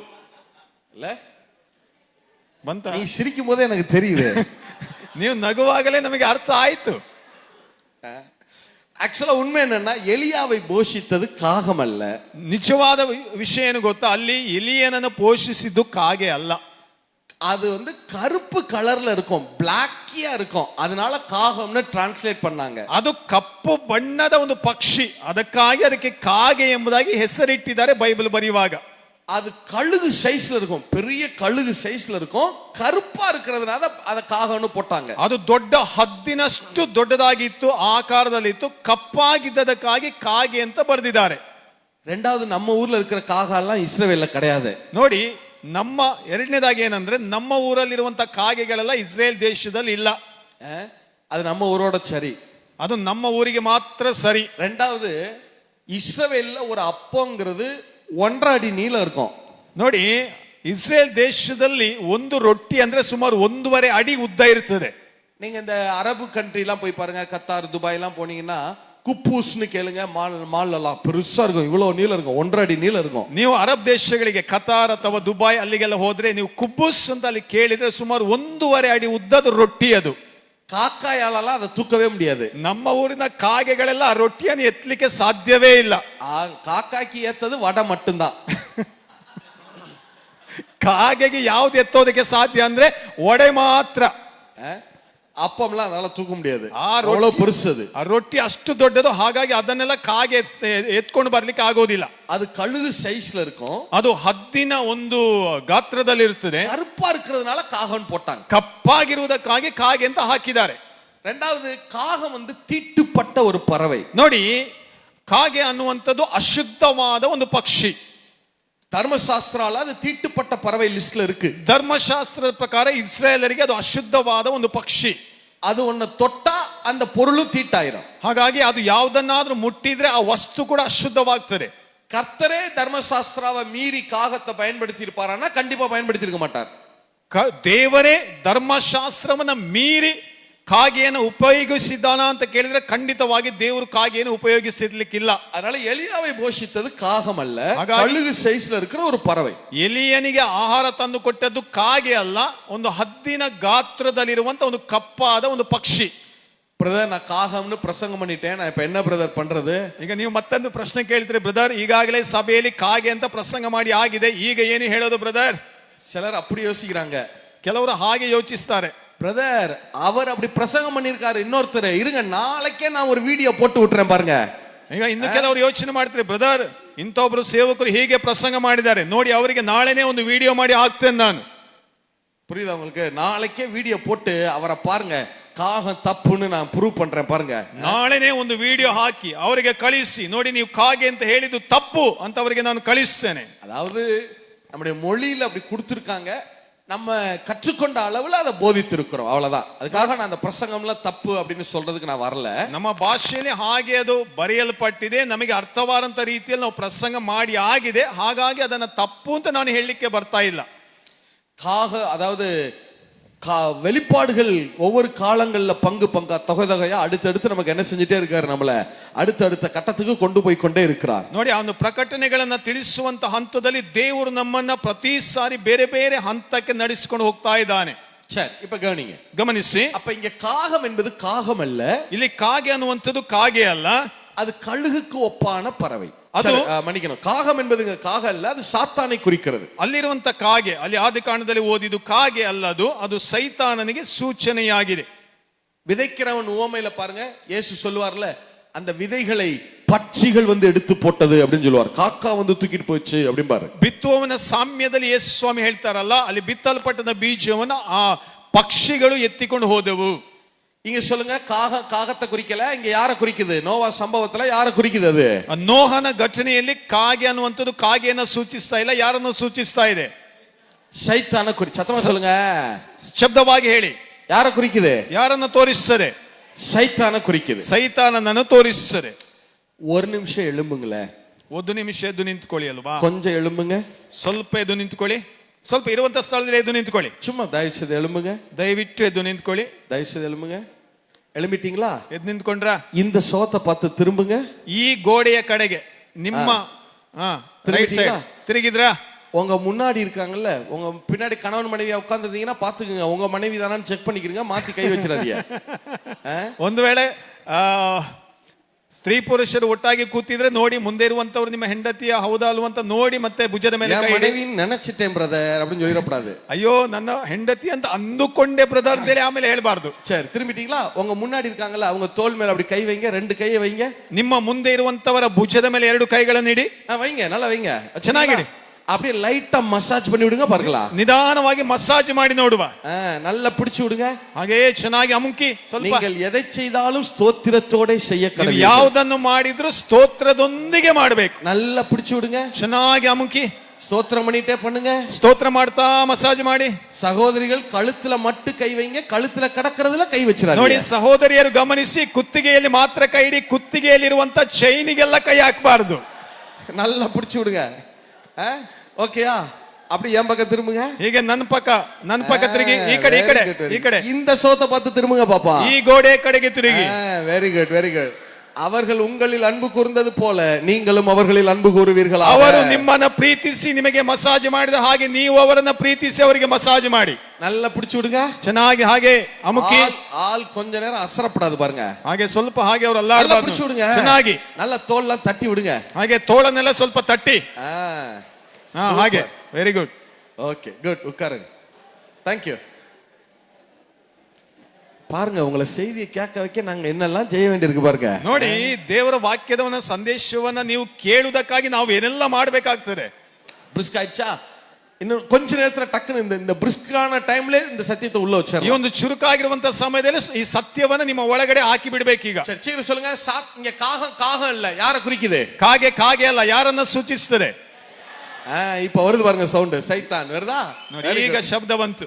சரி, இந்த காகம் போகிறது வருகிறதுமா இருந்தது. ಕಾಗೆ ಹೋಗುತ್ತಾ ಬರುತ್ತಾ ಇತ್ತು. ಅಲ್ಲ, ಗಮನಿங்க, முக்கியமானது சொல்றேன். ಗಮನಿಸಿ, ಮುಖ್ಯವಾದದನ್ನು ಹೇಳ್ತೇನೆ. காகம் போகிறது வருகிறதுமா இருக்கிறது. ಕಾಗೆ ಹೋಗುತ್ತಾ ಬರುತ್ತಾ ಇತ್ತು. அப்படின்னா என்ன அர்த்தம்? ಅರ್ಥ ಏನು? காகம் போட்ல இருந்து வெளியே போகுது, ஆனா பேழைக்கு உள்ள வர மாட்டேங்குது. ನೋಡಿ, ಅದರ ಅರ್ಥ ಏನಂದ್ರೆ, ಕಾಗೆ ನಾವೆಯಿಂದ ಹೊರಗೆ ಹೋಗ್ತದೆ, ತಿರುಗಿ ಬರ್ತಾರೆ, ಆದ್ರೆ ಒಳಗೆ ಬರ್ತಾ ಇಲ್ಲ. ಗುಡ್ ನ್ಯೂಸ್ ಬೈಬಲ್ ವಾಸಿங்களே ಇದೇ ವಚನத்தை, ಇದೇ ವಾಕ್ಯವನ್ನು ಗುಡ್ ನ್ಯೂಸ್ ಆ ಒಂದು ಟ್ರಾನ್ಸ್ಲೇಷನ್ ಅಲ್ಲಿ ಓದುವ. டக்குன்னு எடுத்து வச்சுக்குமா, லேட் ஆகுது. ஏன் இன்னைக்கு குட் நியூஸ்? அந்த காகம் பேழையை சுத்தி சுத்தி வருது. ಈ ಕಾಗೆ ನಾವೆಯ ಸುತ್ತಿ ಬರ್ತದೆ. பேழையை சுத்தி வருது. ನಾವೇನ ಸುತ್ತಿ ಬರ್ತದೆ, ஆனா பேழைக்கு உள்ள வர மாட்டேங்குது. ಆದ್ರೆ ನಾವೆಯ ಒಳಗೆ ಬರ್ತಾ ಇಲ್ಲ. And sent out a raven. It did not come back, but kept flying around until the water was completely gone. அந்த பேழையை சுத்தி வருது, ஆனா பேழைக்கு உள்ள வர மாட்டேங்குது. ನಾವೇನ ಸುತ್ತಿ ಬರ್ತಾ ಇದೆ, ನಾವೆಯ ಒಳಗೆ ಬರ್ತಾ ಇಲ್ಲ. பேழையில இருந்து காக வெளியே விடுறாரு, ನಾವೆಯಿಂದ ಕಾಗೆಯನ್ನು ಹೊರಗೆ ಬಿಡ್ತಾನೆ. போய் செத்து கிடக்கிற மாட்டு மேல உட்காருது. ಅಸುತ್ತ ಮಾಡು, ಅಲ್ಲಿ ಹೋಗಿರುವಂತ ಸತ್ತ ಪಶುಗಳ ಆ ಒಂದು ಹೆಣದ ಮೇಲೆ ಕೂತು, ಮನುಷ್ಯ ಮೇಲೆ ಅಳುಗಿ கிடக்கிற ಪಿಣங்கள் மேல போய் உட்காருது. ಆ ಮನುಷ್ಯರ ಹೆಣಗಳ ಮೇಲೆ ಹೋಗಿ ಕೂತ್ಕೊಳ್ತದೆ. ಮರಗಳ ಮೇಲೆ ಉட்காருது, ಮರಗಳ ಮೇಲೆ ಕೂತ್ಕೊಳ್ತದೆ. ಅಳುಗಿ கிடக்கிற ಕಟ್ಟೆயில ಉட்காருது, ಅಳಿದು ಹೋಗಿರುವಂತ ಸ್ಥಳಗಳ ಮೇಲೆ ಕೂತ್ಕೊಳ್ತದೆ. பேழைக்கு மேல வந்து உட்காருது, ನಾವೆಯ ಮೇಲೆ ಬಂದು ಕೂತ್ಕೊಳ್ತದೆ. பேழைய சுத்தி வருது, ನಾವೆಯ ಸುತ್ತಿ ಬರ್ತದೆ. ஆனா did not come back, பேழைக்கு உள்ள வர மாட்டேங்குது. ಆದ್ರೆ ನಾವೆಯ ಒಳಗಡೆ ಅದು ಬರ್ತಾ ಇಲ್ಲ. சாத்தானு அப்படிப்பட்டவன் தான். ಸೈತಾನನು ಅದೇ ರೀತಿಯಾದವನು. தேவனை விட்டு புறப்பட்டு போனா, ದೇವರನ್ನ ಬಿಟ್ಟು ಅವತನು ಹೊರಟು ಹೋದ. தேவ தூதனாயிருந்தவன் விழுந்து போனான், ದೇವದೂತನಾಗಿದ್ದವನು ಬಿದ್ದು ಹೋದ. பூமி எங்கு சுத்திட்டே இருக்கா, ಭೂಮಿ ಎಲ್ಲ ಸಂಚರಿಸ್ತಾ ಇದ್ದಾನೆ. ஆனா இன்னும் கர்த்தர்ட்ட மனம் திரும்பி போக மாட்டேங்கிறான். ಆದರೂ ಮಾನಸಾಂತರ ಪಟ್ಟು ದೇವರ ಬಳಿಗೆ ಹೋಗ್ತಾ ಇಲ್ಲ. சும்மா தேவ சந்நிதிக்கு போறா வர்றான், ஆனா மனம் திரும்பி அவர்ட்ட போக மாட்டேங்கிறான். ಸುಮ್ಮನೆ ದೇವರ ಸಾನ್ನಿಧ್ಯಕ್ಕೆ ಹೋಗ್ತಾನೆ ಬರ್ತಾನೆ, ಆದ್ರೆ ಮಾನಸಾಂತರ ಪಟ್ಟು ಅವನು ಹೋಗ್ತಾ ಇಲ್ಲ. பூமி எங்கு சுத்திட்டே இருக்கா, ಭೂಮಿ ಎಲ್ಲ ಸುತ್ತಾನೆ ಇದ್ದಾನೆ. இல்ல, பூமி எங்கும் இருந்த ஜலம் வற்றி போகிற வரைக்கும் காகம் சுற்றி கொண்டே இருக்கிறதா. ಭೂಮಿಯಲ್ಲಿರುವ ನೀರು ಒಣಗಿ ಹೋಗುವವರೆಗೂ ಅವನು ಸುತ್ತಾನೆ ಇದ್ದಾನೆ. சரி, இப்ப நான் கேள்வி கேட்கிறேன், வேகமா பதில் சொல்லுங்க. ಈಗ ನಾನು ಪ್ರಶ್ನೆ ಕೇಳ್ತೇನೆ, ಎಲ್ಲರೂ ಉತ್ತರ ಹೇಳಿ. காகம் இல்ல, ಕಾಗೆ ಅಂದ್ರೆ ಕಾಗೆ ಅಲ್ಲ. அது யாரு? ಅದು ಯಾರು? ಸೈತಾನ್. ಸೈತಾನ್. அடுத்து ரெண்டாவது, ಎರಡನೇದು ஜலம். ನೀರು. ஜலம், ನೀರು. இங்க ஜலம்னா என்ன? ಇಲ್ಲಿ ನೀರು ಅಂದ್ರೆ ಏನು? பரிசுத்தாத்மாவா? சரி, இப்ப கவனிங்க. Very good. ನೀರು ಅಂದ್ರೆ ಪವಿತ್ರಾತ್ಮನು. ಹಾಗಾದ್ರೆ ಗಮನಿಸಿ, இங்க ஜலம் பரிசுத்த எழுதிராதீங்க பரிசுத்தாத்மான்னு. ஜலம் இங்க பரிசுத்தாத்மா இல்ல. ಇಲ್ಲಿ ನೀರು ಅಂದ್ರೆ ಪವಿತ್ರಾತ್ಮನು ಅಲ್ಲ.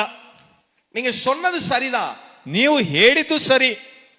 சாதாரணமாய் ஜலம் என்பது ஆவியானவர். ಸಾಧಾರಣವಾಗಿ ಸಾಮಾನ್ಯವಾಗಿ ನೀರು ಅಂದ್ರೆ ಜಲ ಅಂದ್ರೆ ಪವಿತ್ರಾತ್ಮನು.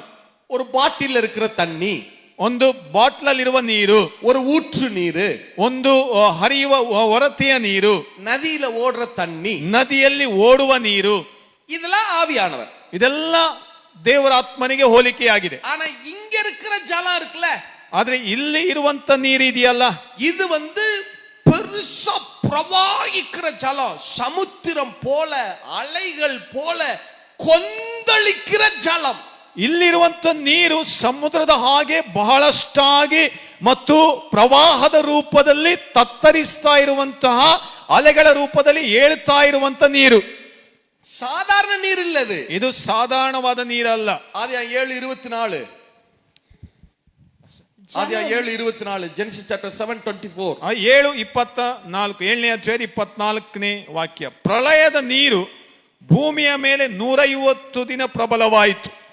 ஜலம் பூமியின் மேல் 150 நாள் மிகவும் பிரவாகித்துக் கொண்டிருந்தது. இந்த ஜலம் சாதாரண தண்ணி இல்ல, ಈ ನೀರು ಸಾಧಾರಣವಾದ ನೀರಲ್ಲ, ಪ್ರವಾಹಿக்கிற ஜலம். ಅದು ಪ್ರಬಲವಾಗಿ ಹರಿಯುತ್ತಾ ಇರುವಂತ ಪ್ರಳಯದ ನೀರು, கொந்தளிக்கிற ஜலம். ಅದು ಅಲ್ಲಿ ಬಹಳ ಪ್ರಬಲವಾಗಿ சமுத்திரம் போல, ಸಮುದ್ರದ ಹಾಗೆ, கடல் அலைகள் போல, ಸಮುದ್ರದ ಅಲೆಗಳ ಹಾಗೆ கொந்தளிக்கிற ஜலம், ಹಾಗೆ ಗೊಂದಲಿಸ್ತಾ ಇರುವಂತ ನೀರು.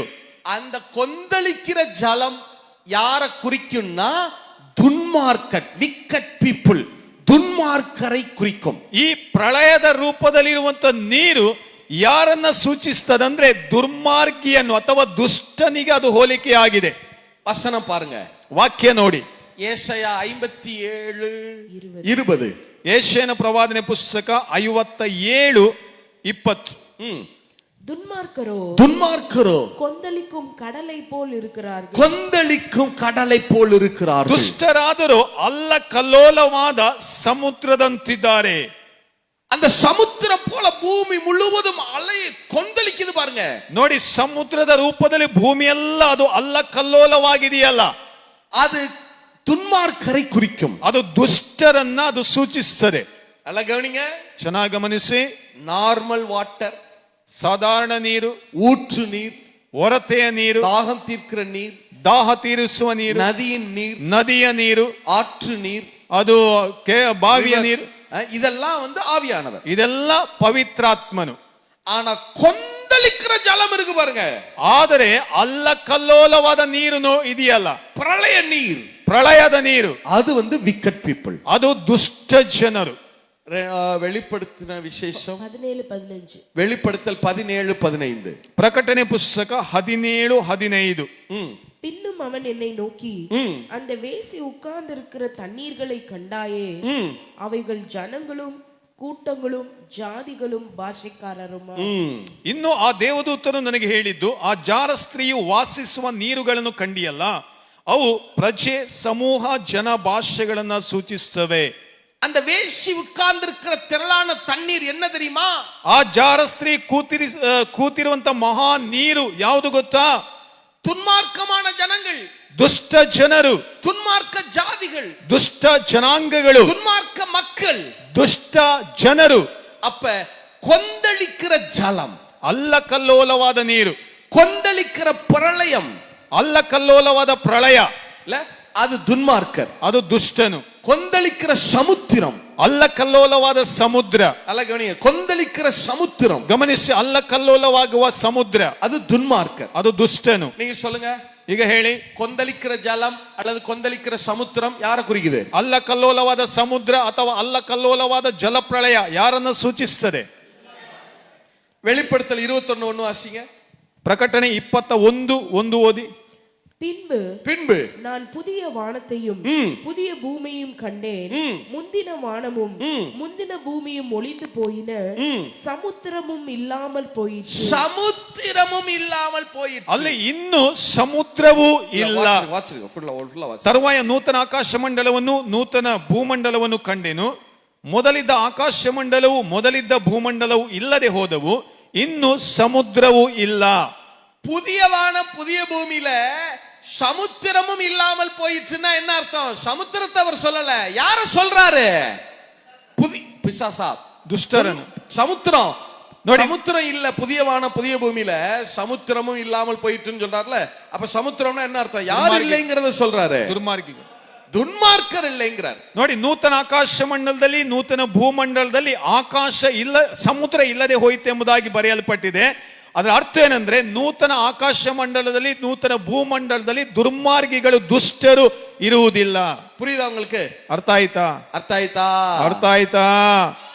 புதிய வானம் புதிய பூமியில சமுத்திரம் இல்லைன்னு சொல்றாரு. அப்படின்னா என்ன அர்த்தம்னா, துன்மார்க்கர்கள் இல்லைன்னு அர்த்தம். ಹೊಸ ಆಕಾಶ ಹೊಸ ಭೂಮಿಯಲ್ಲಿ ಸಮುದ್ರ ಇಲ್ಲ ಎಂಬುದಾಗಿ ಹೇಳ್ತಾರೆ. ಅದರ ಅರ್ಥ ಏನಂದ್ರೆ, ದುಷ್ಟರು ಅಲ್ಲಿ ಇಲ್ಲ.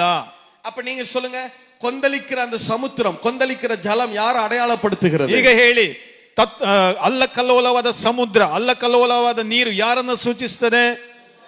Very good, very good. நல்லா கவனிங்க, ಚೆನ್ನಾಗಿ ಗಮನಿಸಿ. இதெல்லாம் சத்தியத்தை தெரிஞ்சுக்கிறதுக்காக, ಇದೆಲ್ಲ ಸತ್ಯವನ್ನ ತಿಳ್ಕೊಳ್ಳುವುದಕ್ಕಾಗಿ. நாளைக்கு கடல் பக்கத்துல போய் நின்னுட்டு பிரதர் இதான் துன்மார்க்கமான ஜனங்கள் பிரதர் சொல்லப்படாது. ನಾಳೆ ಸಮುದ್ರದ ಬಳಿಗೆ ಹೋಗಿ, ಬೀಚ್ನ ಬಳಿಗೆ ಹೋಗಿ, ಬ್ರದರ್ ಇದುವೇ ದುಷ್ಟ ಜನರು ಅಂತ ಅದನ್ನ ನೋಡಿ ಹೇಳಬಾರದು. இதெல்லாம் சத்தியத்தை தெரிஞ்சுக்கிறதுக்கு, ಇದೆಲ್ಲ ಸತ್ಯವನ್ನ ನಾವು ತಿಳ್ಕೊಳ್ಳುವುದಕ್ಕಾಗಿ. ரெண்டு காரியம் பார்த்திருக்கோம் வேகமா. ಎರಡು ಕಾರ್ಯಗಳನ್ನು ನಾವು ನೋಡಿದ್ದೇವೆ, ಬೇಗ ಬೇಗ. காக யாரை குறிக்குது? ಕಾಗೆ ಯಾರನ್ನ ಸೂಚಿಸುತ್ತದೆ? Very good, very good, well done. கொந்தளிக்கிற சமுத்திரம் யாரை குறிக்குது? ಅಲ್ಲಕಲ್ಲೋಲವಾದ ಸಮುದ್ರ ಯಾರನ್ನ ಸೂಚಿಸುತ್ತದೆ? Very good, very. சரி, ಮೂರನೇದಾಗಿ புறா, ಪಾರಿವಾಳ. நம்ம எல்லாருக்கும் தெரியும். புறா யாரை குறிக்குது? ನಮ್ಮೆಲ್ಲರಿಗೂ ಗೊತ್ತು. ಪಾರಿವಾಳ ಯಾವುದಕ್ಕೆ ಹೋಲಿಕೆ ಆಗಿದೆ? பரிசுத்த ஆவியான. வெரி குட், ಪವಿತ್ರಾತ್ಮನಿಗೆ. பவித்ராத்மா. சரி, வெரி குட். அடுத்து நாலாவது காரியம், ನಾಲ್ಕನೇ ಕಾರ್ಯ. அந்த புறா ಸಾಯಂಕಾಲ ವೇಳೆயில திரும்பಿ வந்தது. ಆ ಪಾರಿವಾಳ ಸಾಯಂಕಾಲ ವೇಳೆಯಲ್ಲಿ ತಿರುಗಿ ಬರ್ತಾ ಇತ್ತು. சாயங்காலம், ಸಾಯಂಕಾಲ, சாயங்காலம், ಸಾಯಂಕಾಲ. சாயங்காலம்ங்கிறது என்ன? ಸಾಯಂಕಾಲ ಅಂದ್ರೆ ಏನು? என்ன காலத்தின் முடிவு சாயங்காலம்? எதனுடைய முடிவு சாயங்காலம்? ಯಾವುದರ ಅಂತ್ಯ ಸಾಯಂಕಾಲ? ದಿನದ ಅಂತ್ಯ, நாள், ஒரு ದಿನದ. கொஞ்சம் புரியும்படியா சொன்னா கன்னடத்தில் எப்படி இருக்குன்னு தெரியல, தமிழ்ல பகற்காலத்தின் முடிவு, ಹಗಲು ವೇಳೆಯ ಅಂತ್ಯ. ரைட்டா? ಸರಿಯಾ? பகலுடைய முடிவு சாயங்காலம், ಹಗಲಿನ ಅಂತ್ಯ, ಹಗಲಿನ ಮುಕ್ತಾಯವು ಸಾಯಂಕಾಲ. அதே நேரம் சாயங்காலங்கிறது என்ன ஆரம்பம்? ಸಾಯಂಕಾಲ ಅಂದ್ರೆ ಯಾವುದರ ಪ್ರಾರಂಭ? ರಾತ್ರಿ, ராக்காலம், ರಾತ್ರಿಯ ಪ್ರಾರಂಭ. வெரி குட், இல்லையா? அப்ப சாயங்காலம் என்பது, ಸಾಯಂಕಾಲ ಅಂದ್ರೆ பகற்காலத்தின் முடிவு, ಹಗಲು ವೇಳೆಯ ಮುಕ್ತಾಯ, ಅಂತ್ಯ, ராக்காலத்தின் ஆரம்பம், ರಾತ್ರಿ ಕಾಲದ ಪ್ರಾರಂಭ. ஓகேயா? அது நினைவில் வச்சுக்கிடுங்க. சாயங்காலங்கிறது, ಸಾಯಂಕಾಲ ಅಂದ್ರೆ பகற்காலத்தின் முடிவு, ಹಗಲು ವೇಳೆಯ ಒಂದು ಮುಕ್ತಾಯ, ಅಂತ್ಯ, ராக்காலத்தின் ஆரம்பம், ರಾತ್ರಿ ಕಾಲದ ಪ್ರಾರಂಭ. இதுல காலம்னு வச்சு சொல்ல முடியாதா? பகல் கன்னடத்தோட வார்த்தை இல்ல, பகல் சாயங்காலம் மாதிரி, ಸಾಯಂಕಾಲ காலம் மாதிரி. சரி, பகற்காலத்தின் சாயங்காலங்கிறது பகற்காலத்தின் முடிவு. ಈ ಸಂಜೆ ಅಥವಾ ಸಾಯಂಕಾಲ ಬೇಡ, ಸಂಜೆ ಅನ್ನುವಂಥದ್ದು ಹಗಲು ವೇಳೆಯ ಮುಕ್ತಾಯ, இரவு ராக்காலத்தினுடைய ஆரம்பம், ರಾತ್ರಿ ಸಮಯದ, ರಾತ್ರಿ ಕಾಲಕ್ಕೆ ಪ್ರಾರಂಭ. சரி, ஆரம்பத்தை வேகமா சொல்லிருங்க. காகம்ங்கிறது யாரு? சரி சொல்லுங்க, காகம் யாரு? சைத்தான். ஜலம்ங்கிறது யாரு? சத்தமா சொல்லுங்க. சரி, துன்மார்க்கமான ஜனங்கள். Very good. அடுத்து புறா, ಪಾರಿವಾಳ, பரிசுத்த ஆவியான, ಪವಿತ್ರಾತ್ಮನು. சாயங்காலம், சாயங்காலம் என்ன காலத்தின் முடிவு? ಸಾಯಂಕಾಲ ಅಥವಾ ಸಂಜೆ ಯಾವ ವೇಳೆಯ, ಯಾವ ಸಮಯದ ಅಂತ್ಯ? ಹಗಲು ವೇಳೆಯ என்னத்தினுடைய ஆரம்பம்? ಯಾವುದರ ಪ್ರಾರಂಭ? Very good, very good. சரி, அடுத்தது ನಂತರ ஒலிவ இலை, ಆ ಎಣ್ಣೆ ಮರದ ಒಂದು ಚಿಗುರು ஒலிவ இலை. ಅಥವಾ ಒಲಿವ ಎಲೆ. பழைய ஏற்பாட்டுல ஒலிவ இலை என்பது விசுவாசிகளை குறிக்கும். பழைய ஏற்பாட்டுல விசுவாசி. ಹಳೆ ಒಡಂಬಡಿಕೆಯಲ್ಲಿ ಎಣ್ಣೆ ಮರದ ಚಿಗುರು ಅಥವಾ ಒಲಿವ ಎಲೆ ಅನ್ನುವಂಥದ್ದು ವಿಶ್ವಾಸಿಗಳನ್ನ ಅದು ಸೂಚಿಸ್ತದೆ. ஆனா புதிய ஏற்பாட்டுல சபை. ಆದ್ರೆ ಹೊಸ ಒಡಂಬಡಿಕೆಯಲ್ಲಿ ಒಲಿವ ಎಲೆ ಅಂದ್ರೆ ಅದು ಸಭೆಗೆ ಹೋಲಿಕೆಯಾಗಿದೆ. நமக்கு புதிய உடன்படிக்கை தான் முக்கியம். ನಮಗೆ ಹೊಸ ಒಡಂಬಡಿಕೆನೇ ಬಹಳ ಮುಖ್ಯ. ஒலிவ இலை என்பது புதிய ஏற்பாட்டுல சபை. ಒಲಿವ ಎಲೆ ಅಂದ್ರೆ ಹೊಸ ಒಡಂಬಡಿಕೆಯಲ್ಲಿ ಸಭೆ. அத்தி இலைங்கிறது இஸ்ரவேல் தேசம். அத்தி மரம், ಅತ್ತಿ ಅಂಜೂರದ ಮರ ಅಂದ್ರೆ ಅದು ಇಸ್ರೇಲ್ ದೇಶ. ஆலிவ் என்பது சபை. ಒಲಿವ ಅನ್ನುವಂಥದ್ದು ಸಭೆ. சொல்லுங்க, ஆலிவ்ங்கிறது என்னது? ಒಲಿವ ಅಂದ್ರೆ ಏನು? சபை. ಸಭೆ. வேகமா சொல்லிடலாமா? ಬೇಗ ಬೇಗನೆ ಹೇಳುವನಾ? காகம், ಕಾಗೆ, சைத்தான். ஜலம், ನೀರು, கொந்தளிக்கிற ஜலம் துன்மார்க்கர். ಅಲ್ಲಕಲ್ಲೋಲವಾದ ನೀರು ದುಷ್ಟನು. அடுத்து புறா, ಪಾರಿವಾಳ, பரிசுத்த ಪವಿತ್ರಾತ್ಮನು. அடுத்து சாயங்காலம், என்ன காலத்தின் முடிவு? ಸಾಯಂಕಾಲ ಯಾವುದರ ಮುಕ್ತಾಯ? ಹಗಲು ವೇಳೆ. என்ன காலத்தின் ஆரம்பம்? ಯಾವುದರ ಪ್ರಾರಂಭ? ஒலிவ இலை, ಒಲಿವ ಎಲೆ, ಎಣ್ಣೆ ಮರದ ಸಸಿ ಗಿಡ, சபை. சபை. இன்னும் ஒரே ஒரு காரியம். ಇನ್ನೊಂದೇ ಒಂದು ಕಾರ್ಯ. இங்க நோவாவை குறிக்கல, அவர் இயேசுவை அடையாளப்படுத்துகிறார். ಇಲ್ಲಿ ನೋಹ ಅಂದ್ರೆ ಅದು ನೋಹ ಅಲ್ಲ, ನೋಹನು ಯೇಸುವಿಗೆ ಒಂದು ಹೋಲಿಕೆಯಾಗಿದ್ದಾನೆ. எப்படி பிரதர்? ಹೇಗೆ ಬ್ರದರ್? பைபிள்ல ಸತ್ಯವೇದದಲ್ಲಿ ஒரு வார்த்தை ஒரு குறிப்பிட்ட பகுதியில 7 தடவை எழுதி இருந்தா அது ஆவியானவரை குறிக்கும். சரி, மன்னிக்கிறேன், இயேசுவை குறிக்கும். ಹಾಗಾಗಿ ಒಂದು ಪದ ಒಂದು ಭಾಗದಲ್ಲಿ 7 ಸಾರಿ ಅಲ್ಲಿ ಇದೆ ಅಂತಾದ್ರೆ ಅದು ಯೇಸುವನ್ನ ತೋರಿಸ್ತದೆ. ಯೇಸುವಿಗೆ ಅದು ಸೂಚನೆಯಾಗಿದೆ. இயேசுவை கண்டுபிடிக்கிறதுக்கு 7 வழிகள் இருக்கு பைபிள்ல. பழைய ஏற்பாட்டுல இயேசுவை ஐடென்டிஃபை பண்ண 7 ways இருக்கு. ಹಳೆಯ ಒಡಂಬಡಿಕೆಯಲ್ಲಿ ಯೇಸುವನ್ನ ನೋಡುವುದಕ್ಕಾಗಿ, ಯೇಸುವನ್ನ ಕಂಡು ಹಿಡಿಯುವುದಕ್ಕಾಗಿ 7 ಮಾರ್ಗಗಳಿವೆ. அதுல ஒண்ணு என்னன்னா, ஒரு வார்த்தை குறிப்பிட்ட பேசேஜ்ல அல்லது அதிகாரத்துல 7 times அக்கரானா 7 times வந்துச்சுன்னா அது இயேசுவை குறிக்கும். ಯೇಸುವನ್ನ ಕಂಡು ಹಿಡಿಯುವುದಕ್ಕೆ ಒಂದು ಮಾರ್ಗ ಏನಂದ್ರೆ, ಒಂದೇ ಪದ ಒಂದು ವಾಕ್ಯ ಭಾಗದಲ್ಲಿ ಅಥವಾ ಒಂದೇ ಅಧ್ಯಾಯದಲ್ಲಿ 7 ಸಾರಿ ಮತ್ತೆ ಮತ್ತೆ ಬಂದಿದೆ ಅಂದ್ರೆ ಅದು ಯೇಸುವನ್ನ ಸೂಚಿಸುತ್ತದೆ ಎಂಬುದಾಗಿ ನಾವು ತಿಳ್ಕೊಳ್ಬೇಕು. நான் உங்களுக்கு ஒரு எக்ஸாம்பிள் சொல்றேன். ನಾನು ನಿಮಗೆ ಒಂದು ಉದಾಹರಣೆ ಹೇಳ್ತೇನೆ. யாத்திராகமம் 25, ವಿಮೋಚನ ಕಾಂಡ 25 17 இருந்து 22. Exodus chapter 25 verses 17 to 22. ವಿಮೋಚನ ಕಾಂಡ 25ನೇ ಅಧ್ಯಾಯ 17ನೇ ವಾಕ್ಯದಿಂದ 22ನೇ ವಾಕ್ಯ. ಅದಲ್ಲದೆ கன்னடத்துல கொஞ்சம் மாத்திருக்காங்கன்னு நினைக்கிறேன். கன்னடத்துல கொஞ்சம் மாறி இருக்கு. ಕನ್ನಡದಲ್ಲಿ ಸ್ವಲ್ಪ ವ್ಯತ್ಯಾಸವಾಗಿದೆ ಎಂಬುದಾಗಿ ಅಂದ್ಕೊಳ್ತೇನೆ. 8 times வருது. தமிழ்ல இங்கிலீஷ்ல எல்லாம் ரொம்ப கரெக்டா இருக்கு. ತಮಿಳಲ್ಲಿ ಇಂಗ್ಲಿಷಲ್ಲಿ ಸರಿಯಾಗಿದೆ 7 ಸಾರಿ. இப்ப இத வாசிக்கட்டும். ಇದನ್ನು ಓದುವ. கிருபாசனம் என்கிற வார்த்தைய பாஸ்டர்ஸ்லாம் கிருபாசனம்ங்கிற வேர்ட் என்னங்க கவுண்ட் பண்ணுங்க. ಓದುವಾಗ ಪಾಸ್ಟರ್ಸ್ ನೀವು ಕೃಪಾಸನ ಅನ್ನುವಂತ ಒಂದು ಪದವನ್ನ ನೀವು ಲೆಕ್ಕ ಹಾಕಿ. சகோதரிகள் கேருபீன்கள் சிங்குலர் ஆர் ப்ளூரல், கேருபீன் அந்த வேர்ட் என்னங்க. ಸಹೋದರಿಯರು ಕೆರೂಬಿ ಅಥವಾ ಕೆರೂಬಿಯರು ಅನ್ನುವಂಥದ್ದನ್ನ ಲೆಕ್ಕ ಮಾಡಿ. இல்லையா? 6 வசனம் தான், 6 ವಾಕ್ಯಗಳು. சகோதரர்கள் கிருபாசனம் என்னங்க, ಸಹೋದರರು ಕೃಪಾಸನವನ್ನು ಲೆಕ್ಕ ಹಾಕಿ. சகோதரிகள் கேருபீன் என்னங்க, ಸಹೋದರಿಯರು ಕೆರೂಬಿಯರನ್ನ ಲೆಕ್ಕ ಹಾಕಿ. வாசிங்க. ಅದಲ್ಲದೆ ಚೊಕ್ಕ ಬಂಗಾರದ ಕೃಪಾಸನವನ್ನು ಮಾಡಿಸಬೇಕು. ಅದು 2.5 ಮೊಳ ಉದ್ದವು 1.5 ಮೊಳ ಅಗಲವು ಆಗಿರಬೇಕು. ಕೃಪಾಸನದ 2 ಕೊನೆಗಳಲ್ಲಿ ಕೆರೂಬಿಯರ 2 ಬಂಗಾರದ ಆಕಾರಗಳನ್ನು ನಕಾಸಿ ಕೆಲಸದಿಂದ ಮಾಡಿಸಬೇಕು. ಕೃಪಾಸನದ ಒಂದೊಂದು ಕೊನೆಯಲ್ಲಿ ಒಂದೊಂದು ಕೆರೂಬಿಯನ್ನು ಮಾಡಿಸಿ ಕೃಪಾಸನಕ್ಕೆ ಜೋಡಿಸಬೇಕು. ಆ ಕೆರೂಬಿಗಳು ಮೇಲಕ್ಕೆ ರೆಕ್ಕೆಗಳನ್ನು ಚಾಚಿರುವಂತೆಯೂ ಕೃಪಾಸನವನ್ನು ತಮ್ಮ ರೆಕ್ಕೆಗಳಿಂದ ಮುಚ್ಚುವಂತೆಯೂ ಇರಬೇಕು. ಅವುಗಳ ಮುಖಗಳು ಎದುರು ಬದುರಾಗಿ ಕೃಪಾಸನವನ್ನು ನೋಡುತ್ತಿರಬೇಕು. ಆ ಕೃಪಾಸನವನ್ನು ಮಂಜೂಷದ ಮೇಲಿಡಬೇಕು.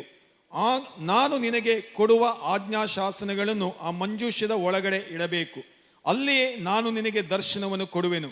ಕೃಪಾಸನದ ಮೇಲೆ ಆಜ್ಞಾಶಾಸನಗಳನ್ನು ಇಟ್ಟಿರುವ ಮಂಜೂಷದ ಮೇಳನ 2 ಕೆರೂಬಿಗಳ ನಡುವೆ ನಾನು ಇದ್ದು ನಿನ್ನ ಸಂಗಡ ಮಾತನಾಡಿ ನೀನು ಇಸ್ರಾಯೇಲರಿಗೆ ಆಜ್ಞಾಪಿಸಬೇಕಾಗಿರುವ ಎಲ್ಲಾ ಸಂಗತಿಗಳನ್ನು ತಿಳಿಸುವೆನು. 8 8 7 8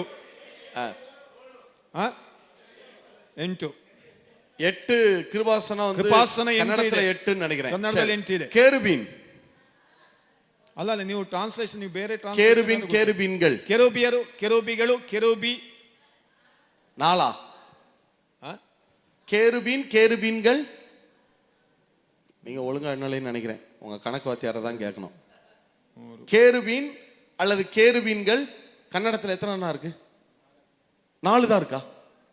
கேருபீன் கேருபீன்கள் 4 அதான் சொல்ற கேருபி ரெண்டும் சிங்குலர் ப்ளூரல் ரெண்டு சேர்த்து 2 ಸೇರಿ ಕೆರೂಬಿ ಮತ್ತು ಕೆರೂಬಿಗಳು. கேருபீன் 3 times 4 times கேருபியரு 3 தடவை. மொத்தம் எத்தனை தடவை இருக்கு அப்ப? 5 4 டைம்ஸா? சரி, கன்னடத்தை விடுங்க, தமிழ் இங்கிலீஷ்ல எடுத்து வாட்சி பாருங்க. இப்ப இவங்க வாசிக்கட்டும். இவங்க வாசிக்கிறது என்னங்க? ஹெப்சிபா தமிழ்ல வாசிப்பாங்க. கிருபாசனா கெருபீன் கெருபீன் கெருப் ரெண்டு சேர்த்து. சரியா? இதை எண்ணுங்க. அவங்க வாசிக்க எண்ணுங்க பார்க்கலாம். வாசிங்க. 17 இருந்து சீக்கிரம். பசும் பொன்னினாலே கிருபாசனத்தை பண்ணுவாயாக. கிருபாசனம் 1 அது 2.5 முழ நீளமும் 1.5 முழ அகலமுமாய் இருக்க கடவது. பொன்னினால் 2 கேருபீன்களை செய்வாயாக. கேருபீன் பொன் தகட்டாய் அடித்து அவைகளை செய்து கிருபாசனத்தின் 2 ஓரங்களிலும் வைப்பாயாக. கிருபாசனம் ஒரு புறத்து ஓரத்தில் ஒரு கேருபீனையும் கிருபாசனம் கேருபீனையும் மறுபுறத்து ஓரத்தில் மற்ற கேருபீனையும் பண்ணிவை. அந்த கேருபீன்கள் கிருபாசனத்தின் 2 ஓரங்களிலும் அதனோட ஏக வேலையா இருக்கும்படி அவைகளை பண்ண கடவாய். அந்த கேருபீன்கள் தங்கள் செட்டைகளை உயர விரித்து தங்கள் செட்டைகளால் கிருபாசனத்தை மூடுகிறவைகளும் ஒன்றுக்கொன்று எதிர்முகம் உள்ளவைகளுமாய் இருக்க கடவது. கேருபீன்களின் முகங்கள் கிருபாசனத்தை நோக்குகிறவைகளாய் இருப்பதாக கிருபாசனத்தை பெட்டியின் மீதில் வைத்து பெட்டிக்குள்ளே நான் உனக்கு கொடுக்கும் சாட்சி பிரமாணத்தை வைப்பாயாக. அங்கே நான் உன்னை சந்திப்பேன். கிருபாசனத்தின் மீதிலும் சாட்சி பெட்டியின் மேல் நிற்கும் 2 கேருபீன்களின் நடுவிலும் இருந்து நான் இஸ்ரவேல் புத்திரருக்காக உனக்கு கற்பிக்க போகிறவைகளை எல்லாம் உன்னோடே சொல்லுவேன். என்ன நீங்களா? கிருபாசனம் எத்தனை தடவை இருக்கு?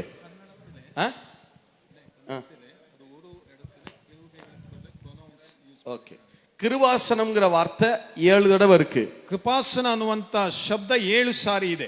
கேருபீன்ங்கிற வார்த்தையும் 7 தடவை இருக்கு. ಕೇರುಬಿಗಳು ಅನ್ನುವಂಥದ್ದು 7 ಬಾರಿ ಇದೆ.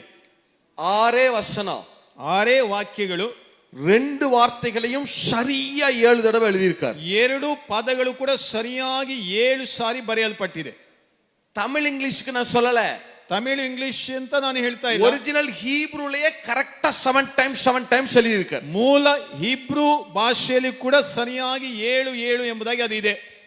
இங்க இல்ல, ಇಲ್ಲಿ ಅಲ್ಲ, பழைய ஏற்பாடு முழுவதும் 1500 இடத்துக்கு மேல இந்த 7 அப்படிங்கிற வார்த்தைகளை கரெக்டா எழுதியிருக்கார். ಹಳೆಯ ಒಡಂಬಡಿಕೆಯಲ್ಲಿ 1500ಕ್ಕಿಂತಲೂ ಹೆಚ್ಚು ಸ್ಥಳಗಳಲ್ಲಿ 7 ಸಾರಿ ಇಂತ ಪದಗಳು ಬರೆಯಲ್ಪಟ್ಟಿವೆ. பேழையை செய்ய சொல்றாருல 6வது அதிகாரத்துல, பேழையை செய்ய சொல்றாருல 6ನೇ ಅಧ್ಯಾಯದಲ್ಲಿ ನಾವೆಯನ್ನ ಸಿದ್ಧ ಮಾಡು ಅಂತ ಹೇಳ್ತಾರಲ್ವಾ? நீங்க வாட்ச் பாருங்க, இங்கிலீஷ்ல ಇಂಗ್ಲಿಷಲ್ಲಿ ಓದಿ ನೋಡಿ. கரெக்ட்டா பேழை 7 தடவை எழுதப்பட்டிருக்கு. ಅಲ್ಲಿ ನಾವೇ ಅನ್ನುವಂಥದ್ದು ಇಂಗ್ಲಿಷ್ ಬೈಬಲ್ ಅಲ್ಲಿ 7 ಸಾರಿ ಬರೆಯಲ್ಪಟ್ಟಿದೆ. இங்க இல்ல, 1500 இடத்துல அப்படி எழுதி இருக்கார். ಇಲ್ಲಿ ಮಾತ್ರ ಅಲ್ಲ, 1500 ಸ್ಥಳಗಳಲ್ಲಿ ಹಾಗೆ ಬರೆಯಲ್ಪಟ್ಟಿದೆ. அப்ப ஒரு வார்த்தை ஒரு பகுதியில கரெக்ட்டா 7 முறை எழுதப்பட்டிருந்தா அது இயேசுவை குறிக்கும். ಒಂದು ವಾಕ್ಯ ಅಥವಾ ಒಂದು ಪದ ಒಂದು ವಾಕ್ಯ ಭಾಗದಲ್ಲಿ ಅಥವಾ ಒಂದೇ ಅಧ್ಯಾಯದಲ್ಲಿ 7 ಸಾರಿ ಬರೆಯಲ್ಪಟ್ಟಿದ್ರೆ ಅದು ಯೇಸುವನ್ನು ಸೂಚಿಸುತ್ತದೆ. எங்களுக்கு யூத ரபிகள் ட்ரைனிங் கொடுக்கறப்ப இத ஒரு பயிற்சியாவே கொடுப்பாங்க. ನಮಗೆ ಯೆಹೂದ್ಯ ರಬ್ಬಿಗಳು ನಮಗೆ ಕಲಿಸಿಕೊಡುವಾಗ ಈ ರೀತಿಯಾಗಿ ಅವರು ಅದನ್ನ ಒಂದು ಟ್ರೈನಿಂಗ್ ಕೊಡ್ತಾರೆ, ತರಬೇತಿ ಕೊಡ್ತಾರೆ. ஒவ்வொரு பகுதியிலையும் கேட்பாங்க, ಒಂದೊಂದು ಭಾಗದಲ್ಲೂ ಕೇಳ್ತಾರೆ. இதுல 7 வார்த்தை உள்ள இது என்ன வார்த்தை இருக்கு? ಇಲ್ಲಿ 7 ಪದಗಳು ಇರುವಂತದ್ದು, ಒಂದೇ ರೀತಿಯಾಗಿರುವಂತ ಪದಗಳು ಸಂಗೀತத்துல ಕೀರ್ತನೆಯಲ್ಲಿ 1வது சங்கீதத்திலிருந்து 1ನೇ ಕೀರ್ತನೆಯಿಂದ 150வது சங்கீதம் வரைக்கும் 150ನೇ ಕೀರ್ತನೆಯವರೆಗೂ ஆழங்கள் டெப்த் என்கிற வார்த்தையை கரெக்டா 7 தடவை எழுதி வைத்திருக்கிறார். ಆಳಗಳು ಅನ್ನುವಂತ ಪದ ಸರಿಯಾಗಿ ಎಷ್ಟು ಸಾರಿ ಬರೆಯಲ್ಪಟ್ಟಿದೆ ಎಂಬುದಾಗಿ ಕೇಳ್ತಾರೆ. கரெக்டா 7 தடவை, ಸರಿಯಾಗಿ 7 ಸಾರಿ. நிறைய இடங்கள்ல இதை நீங்க கண்டுபிடிக்க, உற்று கவனிக்கணும். ನೀವು ಸರಿಯಾಗಿ ಗಮನಿಸಿ ನೋಡಿದ್ರೆ ಅನೇಕ ಸ್ಥಳಗಳಲ್ಲಿ ಒಂದೇ ಪದ 7 ಸಾರಿ ಬರೆಯಲ್ಪಟ್ಟದ್ದನ್ನು ನೀವು ಕಂಡು ಹಿಡಿಯಲಿಕ್ಕೆ ಸಾಧ್ಯ. சரி, அதனாலதான் வேதம் சொல்லுது, வேதத்துல இருக்கிற ஒரு எழுத்தாகிலும் எழுத்தின் உறுப்பாகிலும் ஒளிந்து போவது கிடையாது. ಅದಕ್ಕಾಗಲೇ ಬೈಬಲ್ ಅಲ್ಲಿ ಬರೆಯಲ್ಪಟ್ಟಿದೆ, ಸತ್ಯವೇದದಲ್ಲಿರುವಂತ ಒಂದು ಅಕ್ಷರವಾಗಲಿ ಒಂದು ಸೊನ್ನೆಯಾಗಲಿ ಅಳಿದು ಹೋಗುವುದಿಲ್ಲ. பைபிளை படிக்கிறப்ப ஈச் அண்ட் எவ்ரி வேர்டுக்கும் இம்பார்ட்டன்ட் கொடுத்து படிக்கணும்.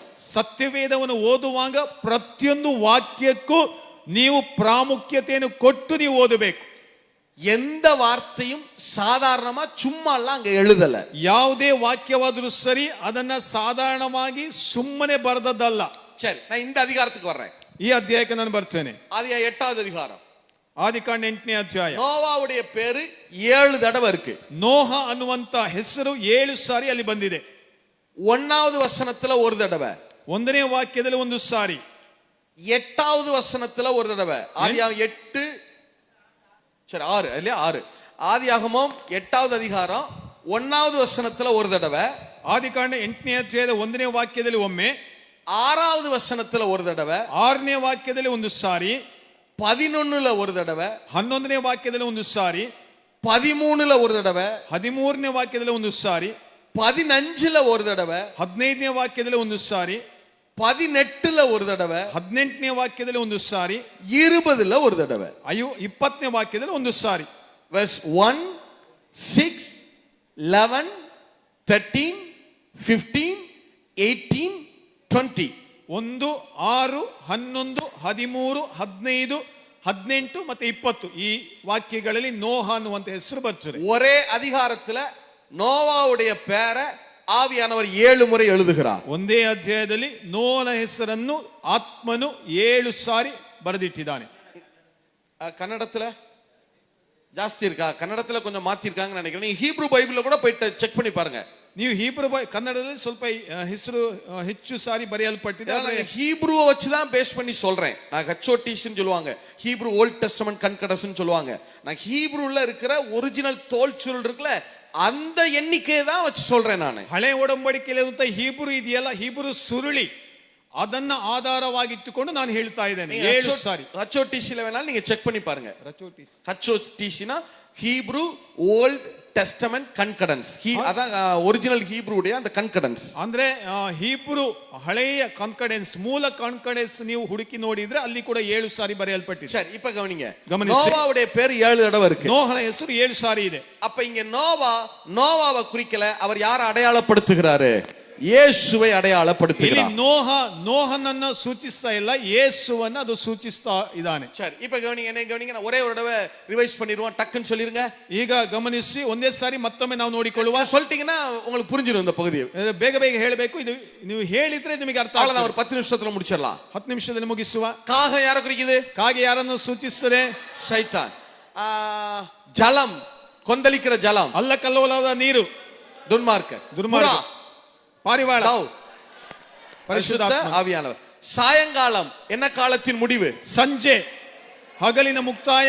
எதன் ஆரம்பம்? ರಾತ್ರಿಯ ಆರಂಭ. Very good. அடுத்து ஒலிவ இலை, ಒಲಿವ ಎಲೆ, சபை, சர்ச். அடுத்து நோஹ, ಯೇಸು. Very good. சரி, இப்ப இந்த பகுதி உங்களுக்கு புரியும் பாருங்க. ಈಗ ಈ ಭಾಗ ನಿಮಗೆ ಅರ್ಥವಾಗ್ತದೆ ನೋಡಿ. 8-7 ವಾಸಿங்க. 8ನೇ ಅಧ್ಯಾಯ 7ನೇ ವಾಕ್ಯವನ್ನು ಓದಿ. ಭೂಮಿಯ ಮೇಲಿದ್ದ ನೀರು ಒಣಗುವ ತನಕ ಆ ಕಾಗೆ ಹೋಗುತ್ತಾ ಬರುತ್ತಾ ಇತ್ತು. வாசிமா. ஒரு காகத்தை வெளியே விட்டான். அது புறப்பட்டு பூமியின் மேல் இருந்த ஜலம் வற்றி போகும் வரைக்கும் போகிறதும் வருகிறதுமாய் இருந்தது. ಫಸ್ಟ್ ಮೊದಲನೇದಾಗಿ காகத்தை வெளியே விடுகிறார். ಕಾಗೆಯನ್ನು ಹೊರಗೆ ಬಿಡುತ್ತಾನೆ. அது பூமியில இருந்த ஜலம் வற்றி போகிற வரைக்கும் சுற்றி கொண்டே இருக்கிறது. ಅದು ಭೂಮಿಯ ನೀರು ಆರಿ ಹೋಗುವವರೆಗೆ ಸುತ್ತುತ್ತಾನೇ ಇದೆ. காகத்தை வெளியே விடுறார். ಕಾಗೆಯನ್ನು ಹೊರಗೆ ಬಿಡ್ತಾನೆ. அப்ப யாரு வெளியே வர்றதுன்னு அர்த்தம்? ಅದರ ಅರ್ಥ ಯಾರು ಹೊರಗೆ ಬರ್ತಾರೆ? சைத்தான். ಸೈತಾನ ಹೊರಗೆ ಬರ್ತಾನೆ. ஜலம் வற்றி போகிற வரைக்கும் சுத்துது. ನೀರು ಒಣಗಿ ಹೋಗುವವರೆಗೆ ಸುತ್ತುತ್ತಾನೇ ಇದೆ. அப்ப ஜலம்னா யாரு? ನೀರು ಅಂದ್ರೆ ಯಾರು? யாரு? அப்ப சாத்தான் தேவனை விட்டு வெளியே வந்தான். ಈಗ ಸೈತಾನ ದೇವರನ್ನು ಬಿಟ್ಟು ಹೊರಗೆ ಬಂದ. வெளியே வந்தவன் இந்த பூமியில துன்மார்க்கர் மேல சுத்தி கொண்டே இருக்கிறான். ಈ ಹೊರಗೆ ಬಂದ ಅವನು ಭೂಮಿಯ ಮೇಲೆ ದುಷ್ಟ ಜನರ ಮಧ್ಯದಲ್ಲಿ ಸುತ್ತುತ್ತಾನೇ ಇದ್ದಾನೆ. இந்த துன்மார்க்கர்கள் வற்றுகிற வரைக்கும் அவன் வேலை செஞ்சுட்டே இருப்பான். ಈ ದುಷ್ಟರು ಅಳಿದು ಹೋಗುವವರೆಗೂ ಅವನು ತನ್ನ ಕೆಲಸವನ್ನು ಮಾಡ್ತಾನೇ ಇರ್ತಾನೆ. துன்மார்க்கர் மேல ரவுண்ட் அடிக்கிறான். ದುಷ್ಟರ ಮೇಲೆ ಸುತ್ತು ಹಾಕ್ತಾ ಇದ್ದಾನೆ. சுத்திட்டே இருக்கிறான். ಸುತ್ತುತ್ತಾ ಇದ್ದಾನೆ. சரி சுத்துறான், ஆனா பேழைக்குள்ள வர மாட்டேங்கிறான். ಸುತ್ತುತ್ತಾ ಇದ್ದಾನೆ, ಆದ್ರೆ ನಾವೇ ಒಳಗೆ ಬರ್ತಾ ಇಲ್ಲ. மனம் திரும்பி இயேசுட்ட வர மாட்டேங்கிறான். ಮಾನಸಾಂತರ ಪಟ್ಟು ದೇವರ ಕಡೆಗೆ ಯೇಸುವಿನ ಹತ್ರ ಬರ್ತಾ ಇಲ್ಲ. சரி, நல்லா கவனிங்க. ಚೆನ್ನಾಗಿ ಗಮನಿಸಿ. இது பேழைன்னு வச்சுக்கிறோம். ಇದು ನಾವೆಂತ ಇಟ್ಕೊಳ್ಳುವ. பேழையில இருந்து சாத்தான் வெளியே வந்துட்டான்.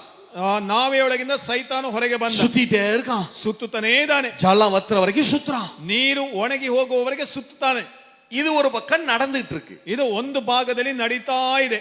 இது நடக்கும் போதே இப்ப நோவா புறாவை வெளியே விடுறாரு. ಇದು ಒಂದು ಭಾಗದಲ್ಲಿ ಇದು ನಡೀತಾ ಇರುವಾಗಲೇ ಇನ್ನೊಂದು ಭಾಗದಲ್ಲಿ ನೋಹನು ಪಾರಿವಾಳವನ್ನು ಹೊರಗೆ ಬಿಡ್ತಾನೆ. ಸೈಮಲ್ಟೇನಿಯಸ್ நடக்குது. ಅದೇ ಒಂದೇ ಕಾಲದಲ್ಲಿ ಎರಡು ನಡೀತದೆ. காகம் வெளியே சுத்துது. ಕಾಗೆ ಹೊರಗೆ ಸುತ್ತಾ ಇದೆ. இப்ப புறா வெளியே வருது. ஃபர்ஸ்ட் ಈಗ ಮೊದಲನೇದಾಗಿ ಪಾರಿವಾಳ ಹೊರಗೆ ಬರ್ತದೆ. 8வது ವಚನ. 8ನೇ ವಾಕ್ಯ. ಹೀಗಿರಲಾಗಿ ನೀರು ಇಳಿಯಿತೋ ಇಲ್ಲವೆಂದು ತಿಳಿದುಕೊಳ್ಳುವುದಕ್ಕೆ ನೋಹನು ಪಾರಿವಾಳವನ್ನು ಹೊರಕ್ಕೆ ಬಿಟ್ಟನು. பின்பு பூமியின் மேல் ஜலம் குறைந்து போயிற்றோ என்று அறியும்படி ஒரு புறாவை தன்னிடத்திலிருந்து வெளியே விட்டான். அடுத்த வசனம். ನೀರು ಭೂಮಿಯ ಮೇಲೆಲ್ಲ ಇರುವುದರಿಂದ ಪಾರಿವಾಳವು ಕಾಲಿಡುವುದಕ್ಕೆ ಸ್ಥಳವನ್ನು ಎಲ್ಲಿಯೂ ಕಾಣದೆ ತಿರುಗಿ ನಾವೆಗೆ ಬಂತು. ನೋಹನು ಕೈ ಚಾಚಿ ಅದನ್ನು ಹಿಡಿದು ನಾವೆಯಲ್ಲಿ ತನ್ನ ಬಳಿಗೆ ತೆಗೆದುಕೊಂಡನು. பூமியின் மீதெங்கும் ஜலம் இருந்தபடியால் அந்த புறா தன் உள்ளங்கால் வைத்து இலைப்பாற இடம் காணாமல் திரும்பி பேலையிலே அவனிடத்தில் வந்தது. சரி, இப்ப கவனிங்க. ಗಮನಿಸಿ. புறாவை வெளியே விடுறார். ಪಾರಿವಾಳವನ್ನು ಹೊರಗೆ ಬಿಡ್ತಾನೆ. புறானா யாரு? ಪಾರಿವಾಳ ಅಂದ್ರೆ ಯಾರು? பரிசுத்த ஆத்மா, ಪವಿತ್ರಾತ್ಮನು. வெளியே வந்தா பூமி எங்கும் என்ன இருக்கிறதா? ஜலம் இருக்கிறது. ಈಗ ಹೊರಗೆ ಬಂದು ನೋಡುವಾಗ ಭೂಮಿಯಲ್ಲೆಲ್ಲ ಏನು ತುಂಬಿಕೊಂಡಿದೆ? ನೀರು. ஜலம்னா யாரு? ನೀರು ಅಂದ್ರೆ ಯಾರು? இதுதான் ஆவியானவருடைய ஃபர்ஸ்ட் எரா, ஃபர்ஸ்ட் யுகம். ಇದೇ ಪವಿತ್ರಾತ್ಮನ ಮೊದಲ ಯುಗ. இது எப்ப நடந்துச்சு? ಇದು ಯಾವಾಗ ನಡೆಯಿತು? ஆதியாகமம் 1வது அதிகாரத்திலிருந்து 10வது அதிகாரம் வரைக்கும் இது. ಆದಿಕಾಂಡ 1ನೇ ಅಧ್ಯಾಯದಿಂದ 10ನೇ ಅಧ್ಯಾಯದವರೆಗೂ ಅದು ನಡೀತಾ ಇತ್ತು. ஆவியானவருடைய முதல் காலம், முதல் யுகம். ಅದು ಪವಿತ್ರಾತ್ಮನ ಮೊದಲ ಕಾಲಘಟ್ಟ ಅಥವಾ ಮೊದಲ ಯುಗ. ஆவியானவர் பூமியின் மேலதான் இருந்தார். ದೇವರಾತ್ಮನು ಭೂಮಿಯ ಮೇಲೆ ಇದ್ದ. அந்த காலங்கள்ல ஜலம் பெருகி இருந்துச்சு. அந்த வார்த்தை இருக்கு பாருங்க, ஜலம் பெருகி இருந்தபடியால். ಆ ಕಾಲದಲ್ಲಿ ಭೂಮಿಯ ಮೇಲೆ ನೀರು ಪ್ರಬಲವಾಗಿದ್ದರಿಂದ. அப்படின்னா என்ன அர்த்தம்? யாரு பெருகி இருந்தபடியால் ಅಂದ್ರೆ ಅದರ ಅರ್ಥ ಏನು? ಯಾರು ಪ್ರಬಲವಾಗಿದ್ರು? துன்மார்க்கர், ದುಷ್ಟರು. துஷ்டர். அந்த காலங்கள்ல துஷ்டர்கள் பெருகினாங்க. ಆ ಕಾಲದಲ್ಲಿ ದುಷ್ಟರು ಪ್ರಬಲವಾದರು. ஆவியானவர் எவ்வளவோ சொன்னாரு, ದೇವರಾತ್ಮನು ಎಷ್ಟೋ ಹೇಳಿದ, யாரும் கேட்கல, ಯಾರು ಕೇಳಲಿಲ್ಲ. புறா உள்ளங்கால் வைத்து இளைப்பாற இடமில்லை.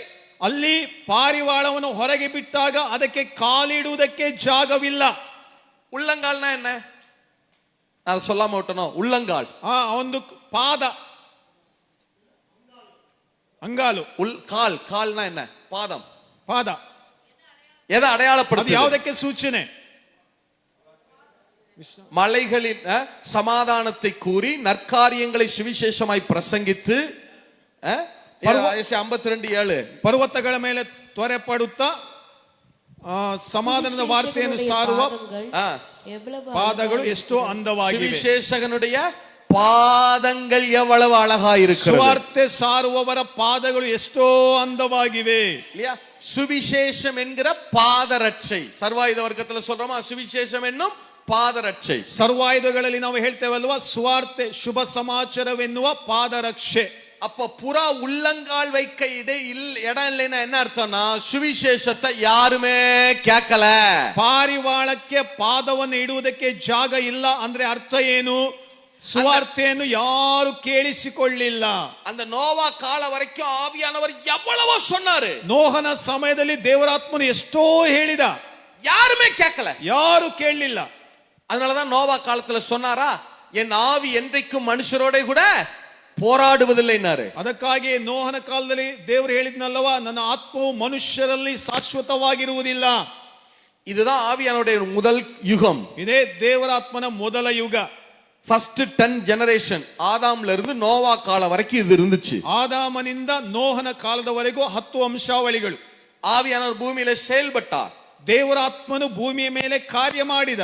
ஆனா யாரு கேட்கல, ಆದ್ರೆ ಯಾರು ಕೇಳಿಸಿಕೊಳ್ಳಿಲ್ಲ. விளைவு அவர் ரிட்டர்ன் ஆயிட்டாரு. ಅದರ ಪರಿಣಾಮ ಏನಾಯ್ತು ಅಂದ್ರೆ ಆತನು ಹಿಂತಿರುಗಿ, ಪಾರಿವಾಳವು ಹಿಂತಿರುಗಿ ಬಂತು. உள்ளங்கால் வைத்து இளைப்பாற இடம் இல்லாம அந்த புறா பேழைக்குள்ள உள்ள வந்துருச்சு. ಪಾದವನ್ನು ಇಡುವುದಕ್ಕೆ ಸ್ಥಳವಿಲ್ಲದೆ ಆ ಪಾರಿವಾಳ ತಿರುಗಿ ನಾವೆಯೊಳಗೆ ಬಂತು. அப்படின்னா என்ன அர்த்தம்? ಅರ್ಥ ಏನು? பூமியில இருந்து ஆவியானவர் பிதாட்ட ரிட்டர்ன் ஆயிட்டார். ಭೂಮಿಯ ಮೇಲಿದ್ದಂತ ದೇವರಾತ್ಮನು ತಂದೆಯ ಬಳಿಗೆ ತಿರುಗಿ ಬಂದನು. எப்படி சொல்றீங்க ரிட்டர்ன் ஆனார்னு? ಹೇಗೆ ಹೇಳ್ತೀರಿ ತಿರುಗಿ ಬಂದ ಎಂಬುದಾಗಿ? ரிட்டர்ன் ஆனதுனாலதான் அவர் திரும்ப பரலோகத்துல இருந்து என்ன செஞ்சார்? ஆவியானவர் பூமிக்கு இறங்கி வந்தார், அப்போஸ்தலர்ல இறங்கி வந்தார். ನೋಡಿ, ಅದಕ್ಕಾಗಿಯೇ ನಾವು ಹೇಗೆ ಹೇಳಬಹುದು ದೇವರಾತ್ಮನು ತಿರುಗಿ ತಂದೆಯ ಬಳಿಗೆ ಹೋದನೆ ಅಂದ್ರೆ, ಅಪೋಸ್ತಲರ ದಿವಸಗಳಲ್ಲಿ ಪಂಚಾಶತಮ ದಿನದಂದು ತಿರುಗಿ ಭೂಮಿಗೆ ಇಳಿದು ಬಂದ. நோவா காலத்தோட ஆவியானவர் தன்னுடைய டியூட்டியை பூமியில முடிச்சார். ನೋಹನ ಕಾಲದಲ್ಲಿ ದೇವರಾತ್ಮನು ಭೂಮಿಯಲ್ಲಿ ತನ್ನ ಕೆಲಸವನ್ನು ಮುಗಿಸಿದ. அப்ப பழைய ஏற்பாட்டுல ஆவியானவர் இல்லையா? ಹಳೆ ಒಡಂಬಡಿಕೆಯಲ್ಲಿ ದೇವರಾತ್ಮನು ಇರ್ಲಿಲ್ವಾ? இருந்தாரு, ಇದ್ರು. அப்பப்ப வருவாரு, ಆಗಾಗ ಬಂದು ಬರ್ತಾ ಇದ್ರು. யாராவது ஒருத்தர் மேல இறங்குவாரு, வேலையை முடிப்பாரு, போயிடுவாரு. ಯಾರಾದ್ರೂ ಒಬ್ಬರ ಮೇಲೆ ಬಂದು ಇಳಿದು ಕೆಲಸ ಮುಗಿಸಿ ಮತ್ತೆ ಹೋಗ್ತಾ ಇದ್ರು. தாவீது மேல இறங்குவாரு, வேலையை முடிப்பாரு, போயிடுவாரு. ದಾವಿದನ ಮೇಲೆ ಇಳಿದು ಬರ್ತಾ ಇದ್ರು, ಕೆಲಸವನ್ನು ಮುಗಿಸ್ತಾ ಇದ್ರು, ಹೋಗ್ತಾ ಇದ್ರು. எரேமியா மேல இறங்குவாரு, வேலையை முடிப்பாரு, போயிடுவாரு. ಯೆರೆಮೀಯನ ಮೇಲೆ ಬರ್ತಾ ಇದ್ರು, ಕೆಲಸವನ್ನು ಮುಗಿಸಿ ಮತ್ತೆ ಹೋಗ್ತಾ ಇದ್ರು. அதனாலதான் பழைய ஏற்பாடு முடிக்கிறப்ப அவர் சொன்னாரு, இது வரைக்கும் வந்து வந்து ஒருத்தர் யாராவது ஒருத்தரை செலக்ட் பண்ணி அபிஷேகம் பண்ணாரு. ಅದಕ್ಕಾಗಿ ಹಳೆ ಒಡಂಬಡಿಕೆಯನ್ನು ಮುಗಿಸುವಾಗ ಅವರು ಹೇಳ್ತಾರೆ, ಯಾರೋ ಒಬ್ಬರನ್ನ ಆರಿಸಿಕೊಂಡು ಅವರ ಮೂಲಕವಾಗಿ ಅವರ ಕೆಲಸವನ್ನ ಮುಗಿಸ್ತಾ ಇದ್ರು. ஆனா பழைய ஏற்பாடு முடிவுல சொன்னார், இனிமே அப்படி இல்ல, மாம்சமான யாவர் மேலும் என் ஆவியை ஊற்றுவேன். ಆದ್ರೆ ಹಳೆ ಒಡಂಬಡಿಕೆಯ ಕೊನೆಯಲ್ಲಿ ಹಾಗೆಲ್ಲ ಅವರು ಹೇಳ್ತಾರೆ, ಎಲ್ಲ ಮನುಷ್ಯರ ಮೇಲೆ ನನ್ನ ಆತ್ಮವನ್ನು ನಾನು ಸುರಿಸ್ತೇನೆ. சரி, அந்த புறா தடவை ரிட்டர்ன் ஆயிடுச்சு. அது நோவா காலத்தை குறிக்கிறது. ನೋಡಿ, ಮೊದಲು ಹೊರಗೆ ಬಿಟ್ಟಂತ ಪಾರಿವಾಳ ತಿರುಗಿ ಬಂತು, ಅದು ನೋಹನ ಕಾಲವನ್ನ ಸೂಚಿಸುತ್ತದೆ. சரி, ரெண்டாவது ಎರಡನೇದಾಗಿ ஆசிங்க எத்தனை வசனம்? 10வது வசனமா? ಅವನು ಇನ್ನೂ 7 ದಿವಸ ತಡೆದು ಪಾರಿವಾಳವನ್ನು ತಿರುಗಿ ಹೊರಗೆ ಬಿಟ್ಟನು. ಸಂಜೆಯಲ್ಲಿ ಆ ಪಾರಿವಾಳವು ಅವನ ಬಳಿಗೆ ತಿರುಗಿ ಬರಲು, ಆಹಾ, ಅದರ ಬಾಯಿಯಲ್ಲಿ ಎಣ್ಣೆ ಮರದ ಹೊಸ ಚಿಗುರು ಇತ್ತು. ನೋಹನು ಅದನ್ನು ನೋಡಿ, ನೀರು ಭೂಮಿಯ ಮೇಲಿಂದ ಹರಿದು ಇಳಿದು ಹೋಯಿತು ಎಂದು ತಿಳ್ಕೊಂಡನು. பின்னும் 7 நாள் பொறுத்து மறுபடியும் புறாவை பேழையிலிருந்து வெளியே விட்டான். அந்த புறா சாயங்காலத்தில் அவனிடத்தில் வந்து சேர்ந்தது. இதோ அது கொத்தி கொண்டு வந்த ஒரு ஒலிவ மரத்தின் இலை அதன் வாயில் இருந்தது. அதனாலே நோவா பூமியின் மேல் ஜலம் குறைந்து போயிற்று என்று அறிந்தான். நல்ல கவனிங்க, ಚೆನ್ನಾಗಿ ಗಮನಿಸಿ. செகண்ட் எரா, ಎರಡನೇ ಒಂದು ಯುಗ, the second era of the Holy Spirit. ಪವಿತ್ರಾತ್ಮನ ಎರಡನೇ ಕಾಲಘಟ್ಟ ಅಥವಾ ಎರಡನೇ ಯುಗ. இது எப்ப ஆரம்பிச்சிச்சு? ಇದು ಯಾವಾಗ ಪ್ರಾರಂಭವಾಯಿತು? நல்ல கவனிங்க, ಚೆನ್ನಾಗಿ ಗಮನಿಸಿ. செகண்ட் டைம் புறா வெளியே வருது. ಎರಡನೇ ಸಾರಿ ಪಾರಿವಾಳ ಹೊರಗೆ ಬರ್ತದೆ. செகண்ட் டைம் புறா வெளியே வருது. ಎರಡನೇ ಸಾರಿ ಪಾರಿವಾಳ ಹೊರಗೆ ಬರ್ತದೆ. உடனே திருப்பி வரல, ಅದು ತಕ್ಷಣವೇ ನಾವೆಗೆ ಹಿಂದಿರುಗಿ ಬರಲಿಲ್ಲ. சாயங்காலத்துல தான் திரும்புது. ಸಾಯಂಕಾಲವಾಗುವಾಗ ಅದು ತಿರುಗಿ ಬರ್ತದೆ. என்ன காலத்துல? ಯಾವ ಕಾಲದಲ್ಲಿ? ಸಾಯಂಕಾಲದಲ್ಲಿ. என்ன இலையை கொத்தி கொண்டு வருது? ಯಾವ ಎಲೆಯನ್ನ ಬಾಯಲ್ಲಿ ಕಚ್ಚಿಕೊಂಡು ಬರ್ತಾ ಇದೆ. நல்லா கவனிங்க, ಚೆನ್ನಾಗಿ ಗಮನಿಸಿ. இதான் ரெண்டாவது எரா. ಇದು ಎರಡನೇ ಯುಗ. அப்போஸ்தலர் காலத்துல ஆரம்பிச்சிச்சு, ಅಪೊಸ್ತಲರ ಕಾಲದಲ್ಲಿ ಪ್ರಾರಂಭವಾಯಿತು, இன்னும் முடியல. ಇನ್ನೂ ಮುಗಿಲಿಲ್ಲ. ஆவியானவர் நம்மட்ட வந்தாரு, ದೇವರಾತ್ಮನು ನಮ್ಮಲ್ಲಿಗೆ ಬಂದಿದ್ದಾರೆ, இன்னும் பூமியிலே தான் இருக்கிறாரு, ಇನ್ನೂ ಭೂಮಿಯಲ್ಲೇ ಇದ್ದಾರೆ. இல்லையா? ஃபர்ஸ்ட் டைம் வந்து சீக்கிரத்துல உடனே போயிருச்சு புறா. ಮೊದಲ ಸಾರಿ ಹೊರಗೆ ಬಂದಂತ ಪಾರಿವಾಳ ತಕ್ಷಣವೇ ಹೋಯಿತು. 10 தலைமுறையிலே போயிருச்சு. ಮೊದಲ 10 ತಲೆಮಾರಿಗೆ ಅದು ಹೋಯಿತು. நோவாவோடயே போயிருச்சு புறா. ನೋಹನೊಂದಿಗೆ ಅದು ಹೋಯಿತು. ஆனா ரெண்டாவது இப்ப அப்போஸ்தலர் காலத்துல, ಆದ್ರೆ ಈಗ ಅಪೊಸ್ತಲರ ಕಾಲದಲ್ಲಿ ரெண்டாவது யுகம் ஆரம்பிக்குது. ಎರಡನೇ ಯುಗ ಪ್ರಾರಂಭವಾಗ್ತದೆ. ஆவியானவர் இறங்கி வந்தாரு. ದೇವರಾತ್ಮನು ಇಳಿದು ಬಂದನು. இறங்கி வந்தவர் இன்னும் போகல. ಇಳಿದು ಬಂದಾತನು ಇನ್ನೂ ಹೋಗ್ಲಿಲ್ಲ. எப்போ போவாரு? ಯಾವಾಗ ಹೋಗ್ತಾರೆ? புறா என்ன காலத்துல ரிட்டர்ன் ஆச்சு?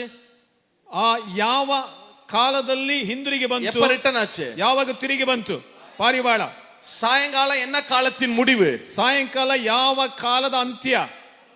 பகற்காலத்தின் முடிவு. என்ன கால ஆரம்பம்? ಯಾವ ಕಾಲ ಪ್ರಾರಂಭ? அப்ப ஆவியானவர் அப்போஸ்தலர் காலத்துல நம்மிடத்திலே வந்தார். ದೇವರಾತ್ಮನು ಅಪೊಸ್ತಲರ ಕಾಲದಲ್ಲಿ ನಮ್ಮ ಬಳಿಗೆ ಬಂದ. நம்ம கிட்டே இருக்காரு, ನಮ್ಮಲ್ಲಿಯೇ ಇದ್ದಾರೆ. எப்ப ரிட்டர்ன் ஆவாரு? ಯಾವಾಗ ಹಿಂದಿರುಗಿ ಹೋಗ್ತಾರೆ? இப்ப பகற்காலம், ಈಗ ಹಗಲು ವೇಳೆ.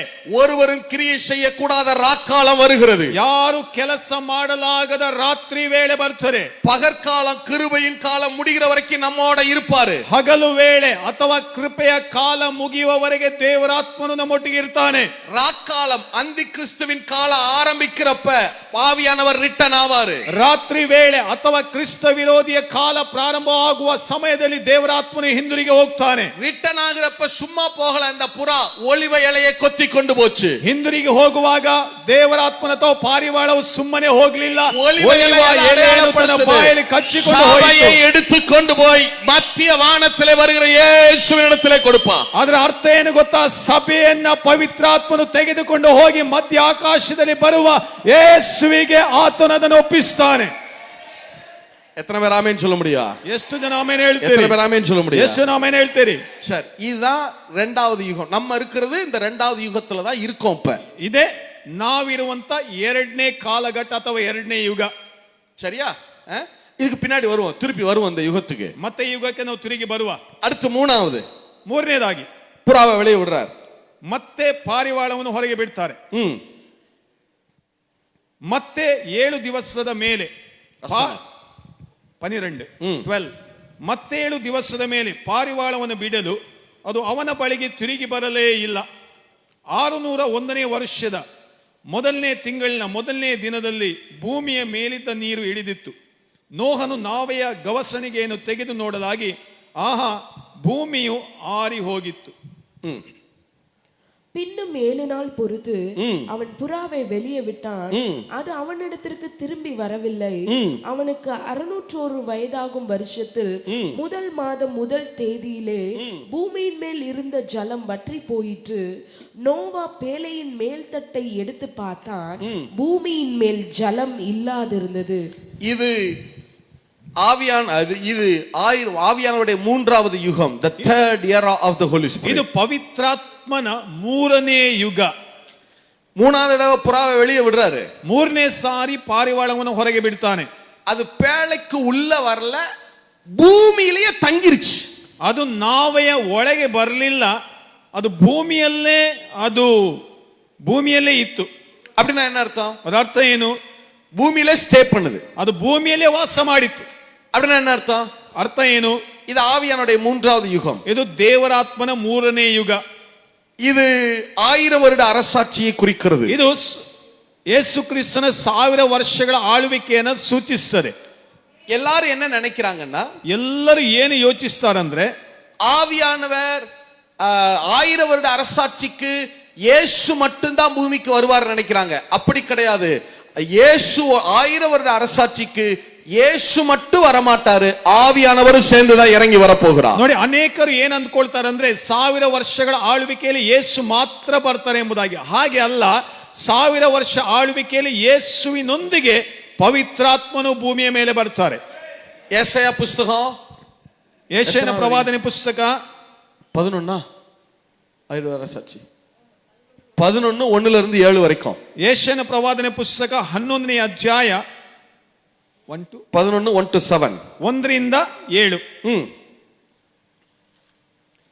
ಇಷಯನ ಬುಡದಿಂದ ಒಂದು ಚಿಗುರು ಒಡೆಯುವುದು, ಅದರ ಬೇರಿನಿಂದ ಹೊರಟ ತಳಿರು ಫಲಿಸುವುದು. ಆ ಅಂಕುರದ ಮೇಲೆ ಜ್ಞಾನ ವಿವೇಕದಾಯಕ ಆತ್ಮ, ಆಲೋಚನಾ ಪರಾಕ್ರಮಗಳನ್ನು ಹುಟ್ಟಿಸುವ ಆತ್ಮ, ತಿಳುವಳಿಕೆಯನ್ನು ಯೆಹೋವನ ಭಯವನ್ನು ಉಂಟು ಮಾಡುವ ಆತ್ಮ. ಅಂತೂ ಯೆಹೋವನ ಆತ್ಮವೇ ನೆಲೆಗೊಂಡಿರುವುದು. ಯೆಹೋವನ ಭಯವು ಅವನಿಗೆ ಪರಿಮಳಿಸುವುದು. ಅವನು ಕಣ್ಣಿಗೆ ಕಂಡಂತೆ ತೀರ್ಪು ಮಾಡುವುದಿಲ್ಲ, ಕಿವಿಗೆ ಬಿದ್ದಂತೆ ನಿರ್ಣಯಿಸುವುದಿಲ್ಲ. ಬಡವರಿಗೋಸ್ಕರ ನ್ಯಾಯವಾಗಿ ತೀರ್ಪು ಮಾಡುವನು, ಲೋಕದ ದೀನರಿಗೋಸ್ಕರ ಧರ್ಮವಾಗಿ ನಿರ್ಣಯಿಸುವನು. ಲೋಕವನ್ನು ತನ್ನ ಬಾಯಿಯ ದಂಡದಿಂದ ದಂಡಿಸುವನು, ದುಷ್ಟರನ್ನು ತನ್ನ ಬಾಯಿ ಉಸಿರಿನಿಂದ ಕೊಲ್ಲುವನು. ಧರ್ಮವೇ ಅವನಿಗೆ ನಡುಕಟ್ಟು, ಪ್ರಾಮಾಣಿಕತೆಯೇ ಸೊಂಟಪಟ್ಟಿ. ತೋಳವು ಕುರಿಯ ಸಂಗಡ ವಾಸಿಸುವುದು, ಚಿರತೆಯು ಮೇಕೆ ಮರಿಯೊಂದಿಗೆ ಮಲಗುವುದು, ಕರುವು ಪ್ರಾಯದ ಸಿಂಹವು ಪುಷ್ಟ ಪಶುವು ಒಟ್ಟಿಗಿರುವವು. ಇವುಗಳನ್ನು ಚಿಕ್ಕ ಮಗು ನಡೆಸುವುದು. ಹಸುವು ಕರಡಿಯ ಸಂಗಡ ಮೇಯುವವು, ಅವುಗಳ ಮರಿಗಳು ಜೊತೆಯಾಗಿ ಮಲಗುವವು.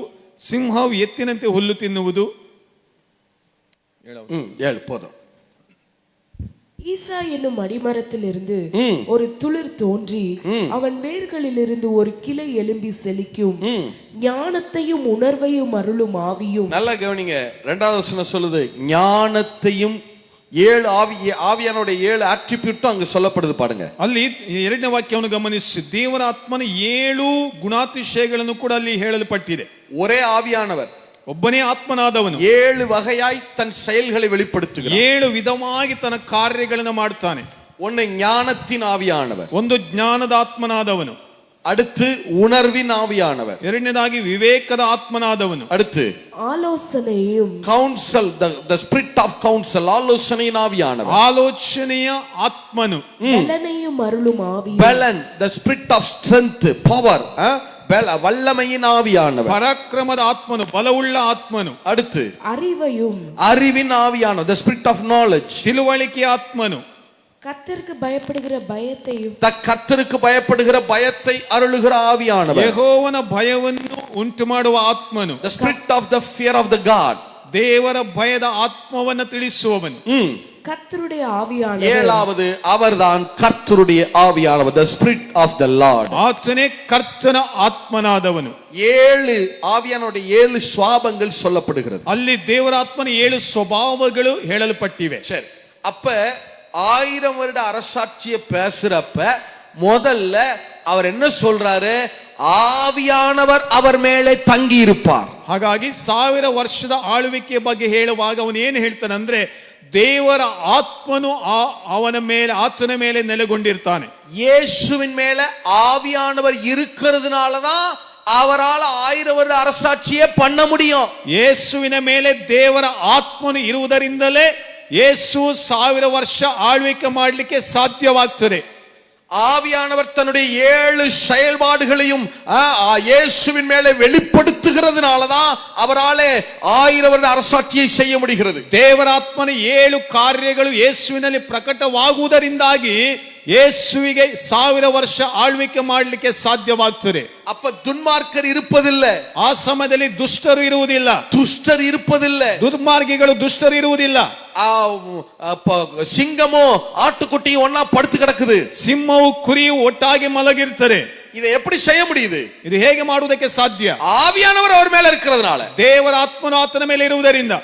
அப்ப பூமியில 1000 வருட அரசாட்சிக்கு இயேசு மட்டுமல்ல, ஆவியானவரும் இறங்கி வருவார். இரண்டாம் வருகையில, பகிரங்க வருகையில ಯೇಸು ಸ್ವಾಮಿಯ ಬಹಿರಂಗ ಬರೋಣದಲ್ಲಿ ಭೂಮಿಯ ಮೇಲೆ ಯೇಸು ಮಾತ್ರವಲ್ಲ, ಯೇಸುವಿನ ಜೊತೆಲಿ ಪವಿತ್ರಾತ್ಮನು ಇಳಿದು ಬರ್ತಾನೆ. எத்தனை பேர் ஆமென் சொல்ல முடியும்? ಎಷ್ಟು ಜನ ಆಮೆನ್ ಹೇಳ್ತೀರಿ? அந்த இரண்டாம் வருகையில, பகிரங்க வருகையில வருகிற ஆவியானவர் ನಮ್ಮ ಮಧ್ಯೆಯೇ அவர் ವಾಸಮಾಗಿರುತ್ತಾರ. ಹಾಗಾಗಿ ಆ ಸಮಯದಲ್ಲಿ ಬರುವಂತ ದೇವರ ಆತ್ಮನು ನಮ್ಮ ನಡುವೆ ಆತನು ವಾಸ ಮಾಡಿರ್ತಾನೆ. வெளிப்படுத்தல் 21:1-3 அதத்தான் சொல்லுது. வெளிப்படுத்தல் 21:1-3. ಪ್ರಕಟಣೆ ಪುಸ್ತಕ 21:1-3.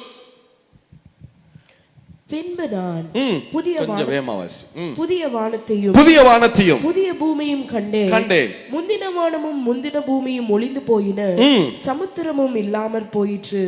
யோவானாகிய நான் புதிய எருசலேமாகிய பரிசுத்த நகரத்தை தேவனிடத்தில் நின்று பரலோகத்தை விட்டு இறங்கி வர கண்டேன்.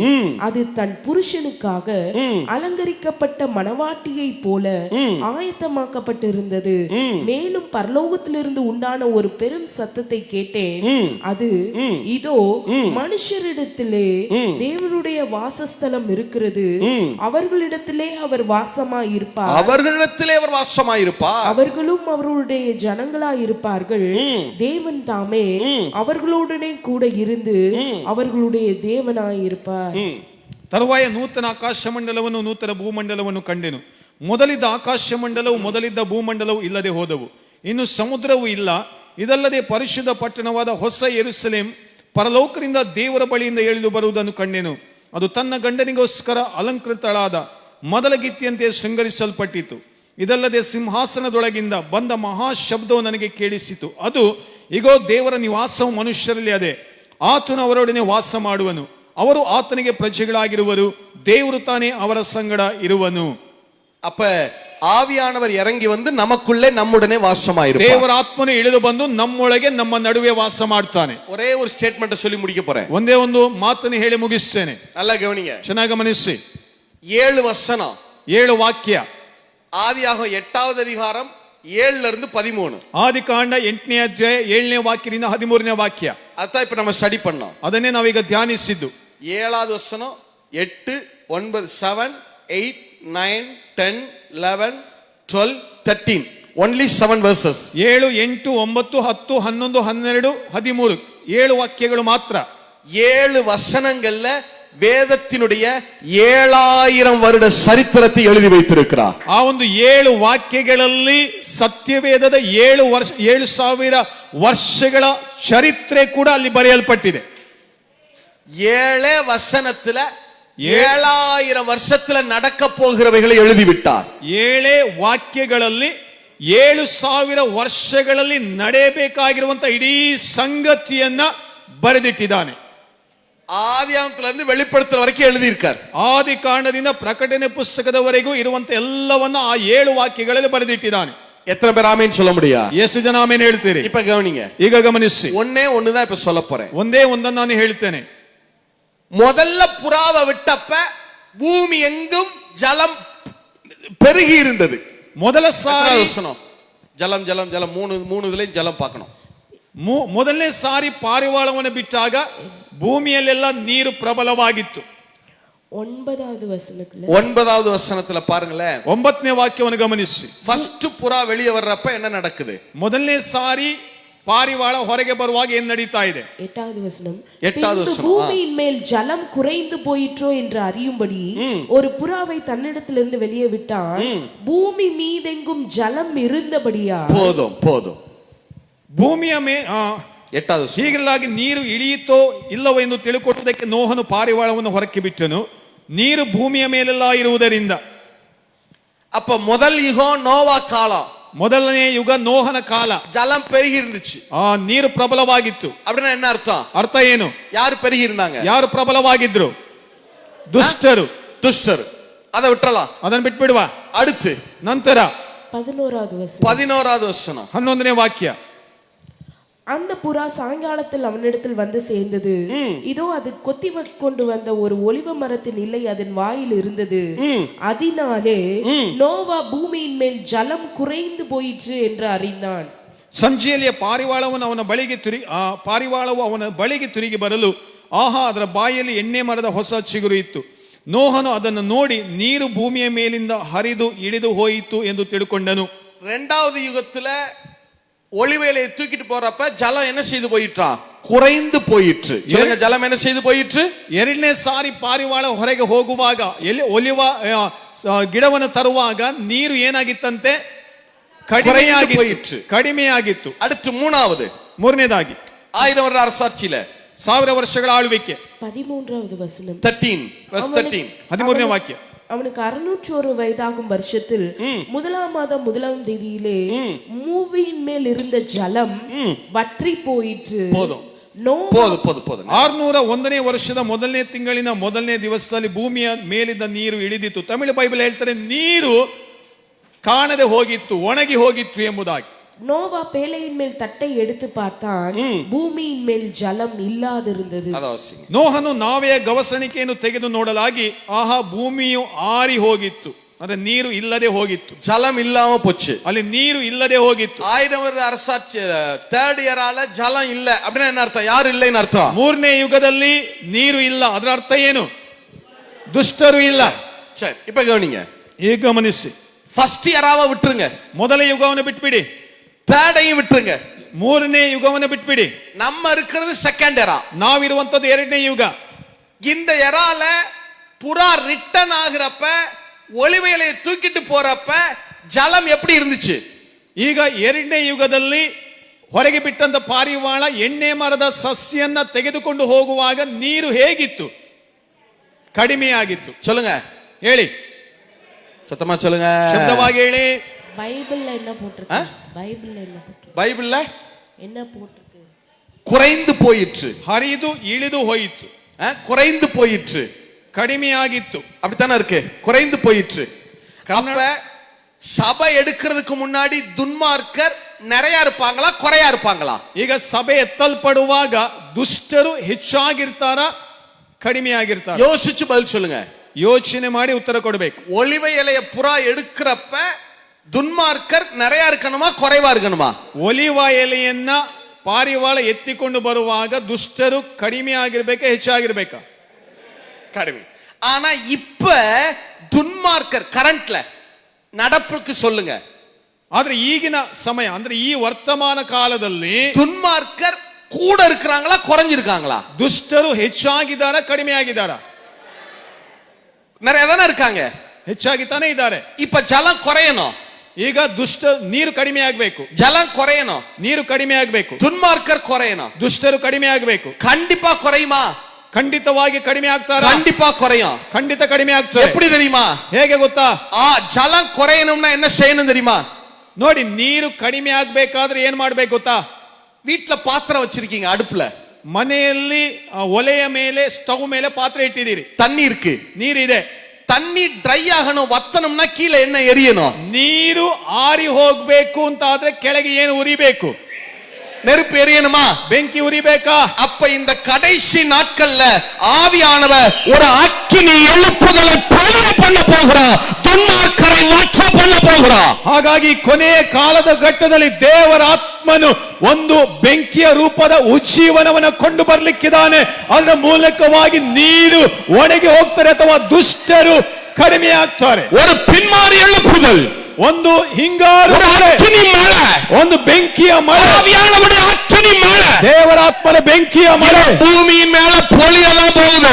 ಈ ಭೂಮಿಯ ಮೇಲೆ ಸುರಿಯುವುದಕ್ಕಿದೆ. ஒரு பின்மாறி எழுப்புதல் எரிய போகிறது, ಒಂದು ಹಿಂಗಾರು ಉಜ್ಜೀವನ ಬರ್ಲಿಕ್ಕಿದೆ. துன்மார்க்கரை வற்ற பண்ண போகிறார். ಅದು ದುಷ್ಟರನ್ನು ಆತನು ಕಡಿಮೆ ಆಗುವಂತೆ ಮಾಡ್ತಾನೆ. துன்மார்க்கரை வற்ற பண்ண போகிறார். ಆತನು ದುರ್ಮಾರ್ಗರು ಒಣಗಿ ಹೋಗುವಂತೆ ஒரு ಮಾಡ್ತಾನೆ. உயிர் மீட்சி வர போகிறது, ஒரு எழுப்புதல், ಒಂದು ಉಜ್ಜೀವನ, ஒரு எழுப்புதல், ಒಂದು ಉಜ್ಜೀವನ, ஒரு அக்கினி எழுப்புதல் ಒಂದು ಬೆಂಕಿಯ ಉಜ್ಜೀವನ இந்த பூமி எங்கிலும் ஊற்றப்பட போகுது. ಈ ಭೂಮಿಯ ಮೇಲೆಲ್ಲ ಸುರಿಯುವುದಕ್ಕಿದೆ. சித்ரதுர்கா மேல மட்டும் இல்ல, ಚಿತ್ರದುರ್ಗದ ಮೇಲೆ ಮಾತ್ರ ಅಲ್ಲ, கர்நாடகா மேல மட்டும் இல்ல, ಕರ್ನಾಟಕದ ಮೇಲೆ ಮಾತ್ರ ಅಲ್ಲ, சமஸ்த பூமியிலும், ಸಮಸ್ತ ಭೂಮಿಯ ಮೇಲೆ, சமஸ்த பூமியிலும், ಸಮಸ್ತ ಲೋಕದ ಮೇಲೆ, மாம்சமான யாவர் மேலும் ಎಲ್ಲಾ ಮನುಷ್ಯರ ಮೇಲೆ ஆவியானவர் ஊற்றப்பட போகிறார். ದೇವರಾತ್ಮನು ಸುರಿಲಿಕ್ಕಿದ್ದಾನೆ. எத்தனை பேர் ஆமென் சொல்ல முடியும்? ಎಷ್ಟು ಜನ ಆಮೆನ್ ಹೇಳ್ತೀರಿ? இத சொல்றதுக்கு தாங்க இவ்வளவு நேரம் நான் பிரசங்கம் பண்ணிருக்கேன். ನೋಡಿ, ಇದನ್ನೇ ಹೇಳಲಿಕ್ಕೇನೆ ಇಷ್ಟು ಹೊತ್ತು ಪ್ರಸಂಗ ಮಾಡಿದ್ದು. இத சொல்லணும்னா நான் இவ்வளவு நேரம் பேசி வர வேண்டியிருக்கு, ಇದನ್ನ ಹೇಳಬೇಕು ಅಂತಾದ್ರೆ ಇಷ್ಟು ಹೊತ್ತು ಮಾತನಾಡಬೇಕಾಯಿತು. இல்ல? நான் வரேன், நானே விட்டாலும் என் மனைவி விட மாட்டேங்க. சொல்லியா பாயிண்ட சொல்லியா முதல்ல. சரி கவனிங்க, ಗಮನಿಸಿ, ஒரு மாபெரும் எழுப்புதல் வரப்போகிறது. ಮಹಾ ಉಜ್ಜೀವನ ಬರ್ಲಿಕ್ಕಿದೆ. சிலர் நினைக்கிறாங்க ಕೆಲವು ನೆನೆಸ್ತಾರೆ, நான் ஜெபம் பண்ணி எழுப்புதல். ನಾನು ಪ್ರಾರ್ಥನೆ ಮಾಡಿ இல்ல இல்ல, ಉಜ್ಜೀವನ. ಇಲ್ಲ ಇಲ್ಲ, நீ பண்ணாலும் பண்ணலைனாலும் கண்டிப்பா அது வரதான் போகுது. ನೀನು ಮಾಡಿದ್ರು ಮಾಡಿಲ್ಲ ಅಂದ್ರೂ ಉಜ್ಜೀವನ ಬಂದೇ ಬರ್ತದೆ. எத்தனை பேர் ஆமென் சொல்ல முடியும்? ಎಷ್ಟು ಜನ ಆಮೆನ್ ಹೇಳ್ತೀರಿ? சில பேர் நினைச்சுக்கிறது எழுப்புதலுக்கே நான் தான் எல்லாம். ಕೆಲವರು ಏನು ಯೋಚನೆ ಅಂದ್ರೆ ಉಜ್ಜೀವನಕ್ಕೆ ನಾನೇ ಎಲ್ಲ. பிரதர், இன்னைக்கு பிளான் பண்ணதில்லை, இது ஆதியாகமத்திலேயே திட்டமிடப்பட்டது. ಬ್ರದರ್, ಇದು ಈಗ ಪ್ಲಾನ್ ಮಾಡಿದ್ದಲ್ಲ, ಆದಿ ಕಾಂಡದಲ್ಲೇ ದೇವರು ಪ್ಲಾನ್ ಮಾಡಿಟ್ಟಿದ್ದಾನೆ. அந்த எழுப்புதல் சீக்கிரம் வரணும்னு தான் நம்ம ஜெபம் பண்றோம். ಈಗ ನಾವು ಪ್ರಾರ್ಥನೆ ಮಾಡುವುದು ಯಾಕಂದ್ರೆ ಉಜ್ಜೀವನ ಬೇಗ ಬರಲಿ ಅಂತ. எத்தனை பேர் ஆமென் சொல்ல முடியும்? ಎಷ್ಟು ಜನ ಆಮೆನ್ ಹೇಳ್ತೀರಿ? எத்தனை பேர் ஆமென் சொல்ல முடியும்? ಎಷ್ಟು ಜನ ಆಮೆನ್ ಹೇಳ್ತೀರಿ? இப்ப நல்ல கவனிங்க, ஒரே ஒரு கேள்வி. ಈಗ ಗಮನಿಸಿ, ಒಂದೇ ಒಂದು ಪ್ರಶ್ನೆ. அடுப்பு எரியுது, ಬೆಂಕಿ ಉರಿಯುತ್ತದೆ, பாத்திரத்துல தண்ணி இருக்கு, ಪಾತ್ರೆಯಲ್ಲಿ ನೀರಿದೆ. கொஞ்ச நேரம் இப்ப தண்ணி வத்தணும்னு வச்சுக்கிறீங்களேன், ಸ್ವಲ್ಪ ನೀರು ಆರಿ ಹೋಯ್ತು ಅಂತ ಇಟ್ಕೊಳ್ಳಿ. நெருப்பு எரிய எரிய தண்ணி என்ன செய்ய ஆரம்பிக்கும்? ಈಗ ಬೆಂಕಿ ಉರಿತಾ ಉರಿತಾ ನೀರು ಏನಾಗ್ತದೆ? என்ன சொல்ற? ಕಮ್ಮಿ ಕಮ್ಮಿ ಆಗುದು. எடுத்த உடனே குறைஞ்சிருமா? ಒಮ್ಮೆಗೆ ಅದು ಆರಿ ಹೋಗ್ತದಾ? ಒಮ್ಮೆಗೆ ಕಡಿಮೆ ಆಗ್ತದಾ? ಇಲ್ಲ. முதல்ல அந்த ஜலம் என்ன செய்யும் தெரியுமா? ಚಲಪಳ ಚಲಪಳ ಚಲಪಳ ಚಲಪಳன்னு என்ன செய்யும்? ಮೊದಲ ನೀರೇನು ಮಾಡ್ತದೆ ಗೊತ್ತಾ? ಚಳಪಳ ಚಳಪಳ ಚಳಪಳ ಅಂತ ಕುದೀತದೆ. கொந்தளிக்குமா? ಅದು ಕುದೀತದಲ್ವಾ? கொந்தளிக்குமா? ಕುದೀತದಾ? கொந்தளிக்குமா? ಕುದೀತದಾ? இன்னைக்கு துன்மார்க்கர் ஏன் கொந்தளிக்கிறாங்க தெரியுமா? ಇವತ್ತು ದುಷ್ಟರು ಯಾಕೆ ಕುದಿತಾ ಇದ್ದಾರೆ ಗೊತ್ತಾಯ್ತಾ? ஜலம் கொந்தளிக்குதுனாலே வத்த போகுதுன்னு அர்த்தம். ನೀರು ಕುದಿತಾ ಇದೆ ಅಂದ್ರೆ ಒಂದು ದಿನ ಬರ್ತದೆ, ಆ ನೀರು ಆರಿ ಹೋಗ್ತಾರೆ, ಬತ್ತಿ ಹೋಗ್ತಾರೆ ಎಂಬುದಾಗಿ ಅರ್ಥ. ஜலம் கொந்தளிக்குதுனாலே வத்த போகுது. ಆ ನೀರು ಕುದಿಯುವುದರಿಂದ ಒಂದು ದಿವಸ ಅದು ಬತ್ತಿ ಹೋಗ್ತಾರೆ. துன்மார்க்கர் கொந்தளிக்கிறாங்கன்னா என்ன அர்த்தம் தெரியுமா? வத்த போறாங்கன்னு அர்த்தம். ದುಷ್ಟರು ಇವತ್ತು ಕುದಿತಾ ಇದ್ದಾರೆ ಅಂದ್ರೆ ಅರ್ಥ ಏನು ಗೊತ್ತಾ? ಒಂದು ದಿನ ಬರ್ತಾರೆ, ಅವರು ಬತ್ತಿ ಹೋಗ್ತಾರೆ. எத்தனை பேர் ஆமென் சொல்ல முடியும்? ಎಷ್ಟು ಜನ ಆಮೆನ್ ಹೇಳ್ತೀರಿ? எத்தனை பேர் ஆமென் சொல்ல ಎಷ್ಟು முடியும்? ಜನ ಆಮೆನ್ ಹೇಳ್ತೀರಿ? அந்த அக்கினி எழுப்புதலுக்காகத்தான் ஆவியானவர் இன்றைக்கு நம்மை ஆயத்தப்படுத்தி கொண்டிருக்கிறார். ಹಾಗಾಗಿ ಆ ಒಂದು ಅಗ್ನಿಮಯವಾಗಿರುವಂತ ಉಜ್ಜೀವನಕ್ಕಾಗಿಯೇ ದೇವರು ನಮ್ಮನ್ನ ಸಿದ್ಧ ಮಾಡ್ತಾ ಇದ್ದಾನೆ. நான் சொல்றேன், ನಾನು ಹೇಳ್ತೇನೆ, அந்நிய பாஷையில நிறைய பேச ஆரம்பிங்க. ಅನ್ಯ ಭಾಷೆಯನ್ನು ಹೆಚ್ಚಾಗಿ ಮಾತನಾಡಿ. நான் போன முறை வந்தப்போ தியானிச்சோம், ನಾವು ಕಳೆದ ಸಾರಿ ಬಂದಾಗ ಧ್ಯಾನ அது ಮಾಡಿದೆವು. அந்நிய பாஷை அல்ல, ಅದು ಅನ್ಯ ಭಾಷೆ, அது அக்கினி பாஷை. ಅದು ಅಗ್ನಿಯ அது ಭಾಷೆ, அக்கினி பாஷை. ಅದು ಬೆಂಕಿಯ ಭಾಷೆ. அக்கினி பாஷையில பேச பேச பேச பேச ಅಗ್ನಿ ಭಾಷೆಯಲ್ಲಿ ಮಾತನಾಡ್ತಾ ಮಾತಾಡ್ತಾ ಮಾತಾಡ್ತಾ ಮಾತಾಡ್ತಾ உங்க எல்லையில அக்கினி மழை பொழியும். ನಿಮ್ಮ ಪ್ರಾಂತ್ಯಗಳಲ್ಲಿ ಬೆಂಕಿಯ ಮಳೆ ಸುರಿಯುತ್ತದೆ. சபையில அக்கினி மழை பொழியும். ಸಭೆಯಲ್ಲಿ ಬೆಂಕಿಯ ಮಳೆ ಸುರಿಯುತ್ತದೆ. அவர் துன்மார்க்கத்தை வற்ற பண்ணுவார். ಅವನು ದುಷ್ಟರನ್ನ ಅಳಿಸಿ ಬಿಡುತ್ತಾನೆ. எத்தனை பேர் ஆமென் சொல்ல முடியும்? ಎಷ್ಟು ಜನ ಆಮೆನ್ ಹೇಳ್ತೀರಿ? எத்தனை பேர் ஆமென் சொல்ல ಎಷ್ಟು முடியும்? ಜನ ಆಮೆನ್ ಹೇಳ್ತೀರಿ? அதத்தான் இங்க சொன்னார். ஏசாயால பார்த்தோம்ல, ಅದನ್ನೇ ಏಷಯದಲ್ಲಿ ನಾವು ನೋಡಿದೀವಲ್ಲ, ரெண்டு உன் வாயை விட்டு பிரியாதிருப்பதாக, ಎರಡು ನಿನ್ನ ಬಾಯಲ್ಲಿ ಅದು ಕಡಿಮೆಯಾಗದೇ ಇರಲಿ, என் ஆவியும் வார்த்தையும் உன் வாயை விட்டு பிரியாதிருப்பதாக. ನನ್ನ ಆತ್ಮನು ವಾಕ್ಯವು ನಿನ್ನ ಬಾಯಲ್ಲಿ ನಿಲ್ಲದೆ ಹೋಗಲಿ ಅಥವಾ ಕಡಿಮೆಯಾಗದೇ ಇರಲಿ. ஏசாயா 59 கடைசி வசனம். ಏಷಯ 59 ಅದರಲ್ಲಿ ಕೊನೆಯ ವಾಕ್ಯ 21ನೇ ವಾಕ್ಯ. உன்மேல் இருக்கிற என் ஆவியும், உன்மேல் இருக்கிற என் ஆவியும், அப்படியே வாசிட்டே வந்திருங்க. உன்மேல் இருக்கிற என் ஆவியும், ನಿಮ್ಮ ಮೇಲಿರುವ ನನ್ನ ಆತ್ಮನು. 19ல இருந்து வாசிக்கலாம். 19ல இருந்தே வாசிங்க. அப்பொழுது சூரியன் 19. அப்பொழுது சூரியன் அஸ்தமிக்கும் திசை தொடங்கி கர்த்தரின் நாமத்திற்கும் சூரியன் உதிக்கும் திசை தொடங்கி அவருடைய மகிமைக்கும் பயப்படுவார்கள். ಹೀಗಿರಲು ಪಡುವನವರು ಯೆಹೋವನ ನಾಮಕ್ಕೆ ಹೆದರುವರು, ಮೂಢನವರು ಆತನ ಮಹಿಮೆಗೆ ಅಂಜುವರು. வெள்ளம் போல சத்துரு வரும்போது, வெள்ளம் போல சத்துரு வரும்போது கர்த்தருடைய ஆவியானவர் அவனுக்கு விரோதமாய் கொடியேற்றுவார். ಬಿರುಗಾಳಿಯಿಂದ ಹೊಡೆಯಲ್ಪಟ್ಟು ಇಕ್ಕಟ್ಟಿನಲ್ಲಿ ಹರಿಯುವ ತೊರೆಯ ಹಾಗೆ ಆತನು ರಭಸದಿಂದ ಬರುವುದಷ್ಟೇ. ಆದರೆ ಚೀಯೋನಿಗೂ ದ್ರೋಹವನ್ನು ಬಿಟ್ಟು ಬಿಟ್ಟ ಯಾಕೋಬ್ಯರಿಗೂ ವಿಮೋಚಕನಾಗಿ ಬರುವನು. சத்துரு வெள்ளம் போல ஜலம் போல கொந்தளித்தா கூட ஆவியானவர் அவனுக்கு விரோதமாய் கொடியேற்ற ஆரம்பிப்பார். ನೋಡಿ, ಶತ್ರುವಾದವನು ದುಷ್ಟರು ಅದು ಪ್ರವಾಹದ ಹಾಗೆ ಅವರು ಅಲ್ಲ ಕಲ್ಲೋಲವಾದರೂ ಕೂಡ ದೇವರ ಆತ್ಮನು ಅವರಿಗೆ ವಿರೋಧವಾಗಿ ನಿಲ್ತಾನೆ. மீட்பர் சீயோனுக்கும் யாக்கோபிலே மீறுதலை விட்டு திரும்புகிறவர்களுக்கும் வருவார் என்று கர்த்தர் சொல்லுகிறார். ಚೀಯೋನಿಗೂ ದ್ರೋಹವನ್ನು ಬಿಟ್ಟು ಬಿಟ್ಟ ಯಾಕೋಬ್ಯರ ಬಳಿಗೂ ವಿಮೋಚಕನಾಗಿ ಬರುವನು. உன்மேல் இருக்கிற என் ஆவியும், உன்மேல் இருக்கிற என் ஆவியும், நான் உன் வாயில் அருளிய என் வார்த்தைகளும், என் வார்த்தைகளும். ரெண்டு, உன்மேல் இருக்கிற என் ஆவியும் என் வார்த்தைகளும். ನಿಮ್ಮ ಮೇಲಿರುವ ನನ್ನ ಆತ್ಮವು ಮತ್ತು ನಿಮ್ಮ ಬಾಯಲ್ಲಿರುವ ನನ್ನ ಮಾತುಗಳು. ஒண்ணு வாயை திறந்தா அந்நிய அக்கினி பாஷையில ஜெபம் பண்ணிட்டே இருக்கணும். ಒಂದು ಬಾಯಿ ತೆಗೆದ್ರೆ ಅನ್ಯ ಭಾಷೆಯಲ್ಲಿ ಪ್ರಾರ್ಥಿಸ್ತಾ ಇರಬೇಕು. இல்ல வாயை திறந்தா வசனம் வந்துட்டே இருக்கணும். ಇಲ್ಲ ಅಂತಾದ್ರೆ ಬಾಯಿ ತೆಗೆದ್ರೆ ಬಾಯಿಂದ ವಾಕ್ಯ ಬರ್ತಾ ಇರಬೇಕು. உன்மேல் இருக்கிற என் ஆவியும் நான் உன் வாயில் அருளிய என் வார்த்தைகளும் இது முதல் என்றென்றைக்கும் உன் வாயிலிருந்தும் உன் சந்ததியின் வாயிலிருந்தும் உன் சந்ததியினுடைய சந்ததியின் வாயிலிருந்தும் நீங்குவது இல்லை என்று கர்த்தர் சொல்லுகிறார். இது எனக்கு அவர்களோடு இருக்கும் என் உடன்படிக்கை என்று கர்த்தர் சொல்லுகிறார். ನನ್ನ ಆತ್ಮವು ನಿಮ್ಮ ಬಾಯಿಗೆ ನಾನು ಕೊಟ್ಟಿರುವ ಮಾತುಗಳು ನಿಮ್ಮ ಬಾಯಿಂದಾಗಲಿ ನಿಮ್ಮ ಸಂತತಿಯ ಬಾಯಿಂದಾಗಲಿ ನಿಮ್ಮ ಸಂತತಿಯ ಸಂತಾನದ ಬಾಯಿಂದಾಗಲಿ ಇಂದಿನಿಂದ ಎಂದಿಗೂ ತೊಲಗುವುದಿಲ್ಲ ಎಂದು ಯೆಹೋವನು ಅನ್ನುತ್ತಾನೆ. ಇದು ನಾನು ನಿಮ್ಮೊಂದಿಗೆ ಮಾಡಿಕೊಂಡಿರುವಂತ ಒಡಂಬಡಿಕೆ. இந்த புது உடன்படிக்கையின் காலத்துல நீங்க செய்ய வேண்டியது ரெண்டு தான். ಈ ಹೊಸ ಒಡಂಬಡಿಕೆಯ ಕಾಲದಲ್ಲಿ ನೀವು ಮಾಡಬೇಕಾಗಿರುವಂತದ್ದು ಎರಡೇ ಕಾರ್ಯಗಳು. அக்கினி பாஷையில பேசிட்டே இருங்க. ಅಗ್ನಿ ಭಾಷೆಯಲ್ಲಿ ಮಾತನಾಡ್ತಾನೆ வசனங்களை அறிக்கை பண்ணி கொண்டே இருங்க. ವಾಕ್ಯವನ್ನು ಅರಿಕೆ ಮಾಡ್ತಾ ಇರಿ. அடுத்த வசனம் சொல்லுது, ಮುಂದಿನ ವಾಕ್ಯ ಹೇಳ್ತಾರೆ, நீங்க எழும்பி பிரகாசிக்க ஆரம்பிப்பீங்க. ನೀವು ಎದ್ದು ಪ್ರಕಾಶಿಸುವುದಕ್ಕೆ நீங்க ಪ್ರಾರಂಭಿಸಿ. ஒளி வீச ஆரம்பிப்பீங்க. ನೀವು ನಿಮ್ಮ ನಿಮ್ಮ ನಿಮ್ಮ ತೇಜಸ್ಸು ಅದು ಕಾಣಲ್ಪಡುತ್ತದೆ. நெருப்பு எரிஞ்சா பிரகாசம் தானே. ನೋಡಿ, ಬೆಂಕಿ ಉರಿದ್ರೆ ಅಲ್ಲಿ ಪ್ರಕಾಶ ಅಲ್ವಾ? நெருப்பு எரிஞ்சா பிரகாசம் தானே. ಬೆಂಕಿ ಉರಿತಾ ಇದೆ ಅಂದ್ರೆ ಅಲ್ಲಿ ಪ್ರಕಾಶ ಅಲ್ವಾ? நீங்க அக்கினி பாஷையில பேச பேச பேச பேச பிரகாசித்து கொண்டே இருப்பீங்க. ನೀವು ಅಗ್ನಿ ಭಾಷೆಯಲ್ಲಿ ಮಾತಾಡ್ತಾ ಮಾತಾಡ್ತಾ ಮಾತಾಡ್ತಾ ಇರುವಾಗ ನೀವು ಪ್ರಕಾಶಿಸ್ತಾ ಇರ್ತೀರಿ. உதிக்கிற உங்கள் ஒளியினிடத்திற்கு ராஜாக்கள் நடந்து வருவார்கள். ಉದಯಿಸುವ ನಿಮ್ಮ ಬೆಳಕಿನ ಕಡೆಗೆ ರಾಜರುಗಳು ಬರ್ತಾರೆ. காரிருள் பூமியை மூட போகுது. ಕಾರ್ಗತ್ತಲು ಭೂಮಿಯನ್ನು ಮುಚ್ಚುತ್ತದೆ. காரிருள் பூமியை மூட போகுது. ಕಾರ್ಗತ್ತಲು ಭೂಮಿಯನ್ನು ಮುಚ್ಚುತ್ತದೆ. ஆனா நீங்க பயப்பட வேண்டாம். ಆದರೆ ನೀವು ಭಯಪಡಬೇಡ. கர்த்தர் உங்கள் மேலே உதிப்பார். ಕರ್ತನು ನಿನ್ನ ಮೇಲೆ ಉದಯಿಸ್ತಾನೆ. உன்னை அழைத்தவர் உன்னை பிரகாசிக்க வைக்காம விட போறதில்ல. ನಿನ್ನನ್ನು ಕರೆದ ಆತನು ನಿನ್ನನ್ನು ಪ್ರಕಾಶಿಸದಂತೆ ಮಾಡುವವನಲ್ಲ, ಮಾಡದಿರುವವನಲ್ಲ. எத்தனை பேர் ஆமென் சொல்ல முடியும்? ಎಷ್ಟು ಜನ ಆಮೆನ್ ಹೇಳ್ತೀರಿ? நான் உங்களுக்கு சொல்றேன் பிரதர். ನಾನು ನಿಮಗೆ ಹೇಳ್ತೇನೆ ಬ್ರದರ್. பாஸ்டர் நான் உங்களுக்கு சொல்றேன். பாஸ்டர் உங்களுக்கு சொல்றேன். ನಾನು ನಿಮಗೆ ಹೇಳ್ತೇನೆ. சிஸ்டர் உங்களுக்கு சொல்றேன். ಸಿಸ್ಟರ್ ನಾನು ನಿಮಗೆ ಹೇಳ್ತೇನೆ. தைரியமா போங்க. ಧೈರ್ಯವಾಗಿ ಹೋಗಿ. உங்களை அழைத்தவர் உண்மை இல்லவர். ನಿಮ್ಮನ್ನು ಕರೆದ ಆತನು ನಂಬಿಗಸ್ತನು. பிரகாசிக்கும்படி அழைத்தவர் உண்மை இல்லவர். ಪ್ರಕಾಶಿಸುವಂತೆ ಕರೆದ ಆತನು ನಂಬಿಗಸ್ತನು. படிப்பு அவசியம் இல்ல. ಓದು ಅವಶ್ಯ ಇಲ್ಲ. ஞான அவசியம் இல்ல. ಜ್ಞಾನ ಬೇಕು ಅಂತ ಇಲ್ಲ. இங்கிலீஷ் அவசியம் இல்ல. ಇಂಗ್ಲಿಷ್ ಅವಶ್ಯಕತೆ ಇಲ್ಲ. மீடியா அவசியம் இல்ல. ಮೀಡಿಯಾ ಅವಶ್ಯಕತೆ ಇಲ್ಲ. திறமைகள் அவசியம் இல்ல. ಸಾಮರ್ಥ್ಯಗಳ ಅವಶ್ಯಕತೆ ಇಲ್ಲ. ஆவியானவர் வார்த்தையும் இருந்தா போதும்.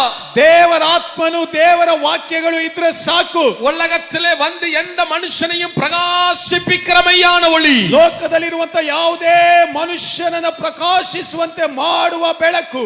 எத்தனை பேர் ஆமென் சொல்ல முடியும்? ಎಷ್ಟು ಜನ ಆಮೆನ್ ಹೇಳ್ತೀರಿ? நாம நம்பினாலும் நம்பலினாலும் ஒரு பெரிய ரிவைவல் வரதான் போகுது. ನಾವು ನಂಬಿದ್ರು ಸರಿ ನಂಬದಿದ್ರು ಸರಿ ಒಂದು ಮಹಾ ಉಜ್ಜೀವನ ಬರಲಿಕ್ಕಿದೆ. ஆக்சுவலா அதை எழுப்புதல்னு சொல்லக்கூடாது. எழுப்புதல் என்பது சபைக்குள்ள வருவது. ನೋಡಿ, ಅದನ್ನು ಉಜ್ಜೀವನ ಅಂತ ಹೇಳಬಾರದು. ಯಾಕಂದ್ರೆ ಉಜ್ಜೀವನ ಅನ್ನುವಂಥದ್ದು ಸಭೆಯ ಒಳಗೆ ಬರುವಂಥದ್ದು. ஆவியானவருடைய அவுட்போரிங், ஆவியானவர் ஊற்றப்படுகிற அனுபவம். அப்படிதான் சொல்லணும். அதை ಏನು ಹೇಳಬೇಕಂದ್ರೆ ಪವಿತ್ರಾತ್ಮನ ಮಹಾ ಹೊರಸೂಸುವಿಕೆ ಎಂಬುದಾಗಿ ನಾವು ಹೇಳಬೇಕು. எழுப்புதல்ங்கிறது ஒன்லி சபைக்கு மட்டும் வர்றது. ಉಜ್ಜೀವನ ಅನ್ನುವಂಥದ್ದು ಕೇವಲ ಸಭೆಗೆ ಮಾತ್ರ ಬರುವಂಥದ್ದು.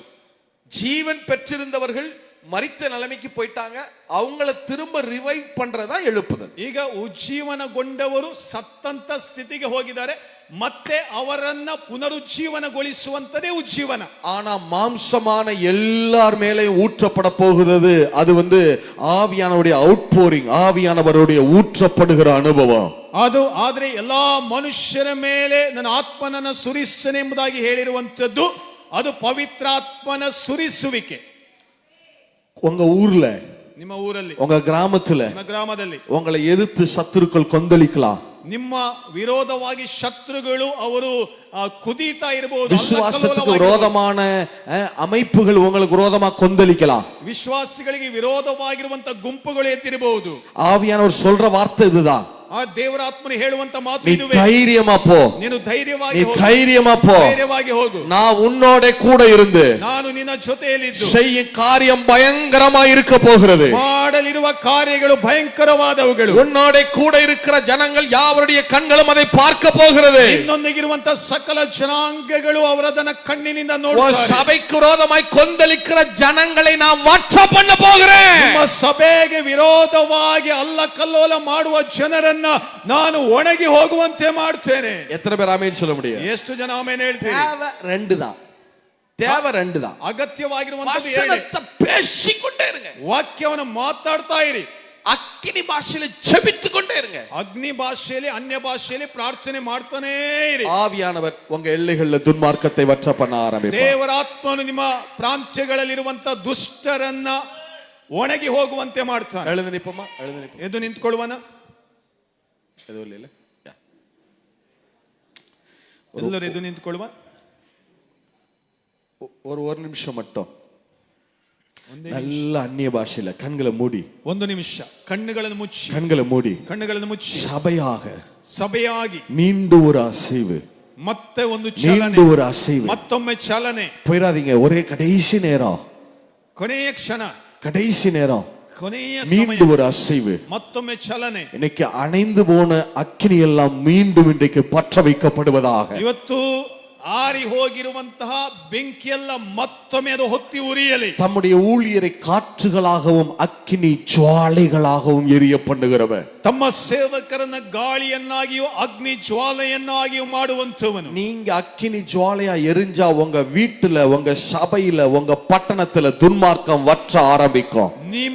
ನೀವು ಅಗ್ನಿ ಜ್ವಾಲೆಯಾಗಿ ಉರಿಯುವುದಕ್ಕೆ ಪ್ರಾರಂಭಿಸುವುದಾದರೆ ನಿಮ್ಮ ಮನೆಯ ಸುತ್ತಮುತ್ತಲು, ನಿಮ್ಮ ಊರಲ್ಲಿ, ನಿಮ್ಮ ಗ್ರಾಮದಲ್ಲಿ ದುಷ್ಟನು ಆತನು ಒಣಗಿ ಹೋಗ್ತಾನೆ. நல்ல கண்களை மூடி அக்கினி பாஷையில ஜெபிக்க ஆரம்பிங்க பார்க்கலாம். ಚೆನ್ನಾಗಿ ಕಣ್ಣುಗಳನ್ನು ಮುಚ್ಚಿ நல்ல கண்களை மூடிக்கொண்டு ಮಾಡಿ, ಕಣ್ಣುಗಳನ್ನು நல்ல கரங்களை தட்டி, ಕೈಗಳನ್ನು ತಟ್ಟಿ, நல்ல கரங்களை தட்டி. ಚೆನ್ನಾಗಿ ಕೈಗಳನ್ನು ತಟ್ಟಿ. எதுக்கு கையை தட்ட சொல்றோம்னா உங்க கான்சென்ட்ரேஷன் மிஸ் ஆகாம இருக்க. ಯಾಕೆ ಕೈ ತಟ್ಟಬೇಕಂದ್ರೆ ನಿಮ್ಮ ಗಮನ கான்சென்ட்ரேஷன் மிஸ் ஆகாம இருக்க. ಗಮನ ಆ ಕಡೆ ಹೋಗಬಾರದು. ஆவியில நிறைந்து அந்நிய பாஷையில, ಆತ್ಮನಿಂದ ತುಂಬಿ ಅನ್ಯ ಭಾಷೆಯಲ್ಲಿ ಮಾತನಾಡಿ.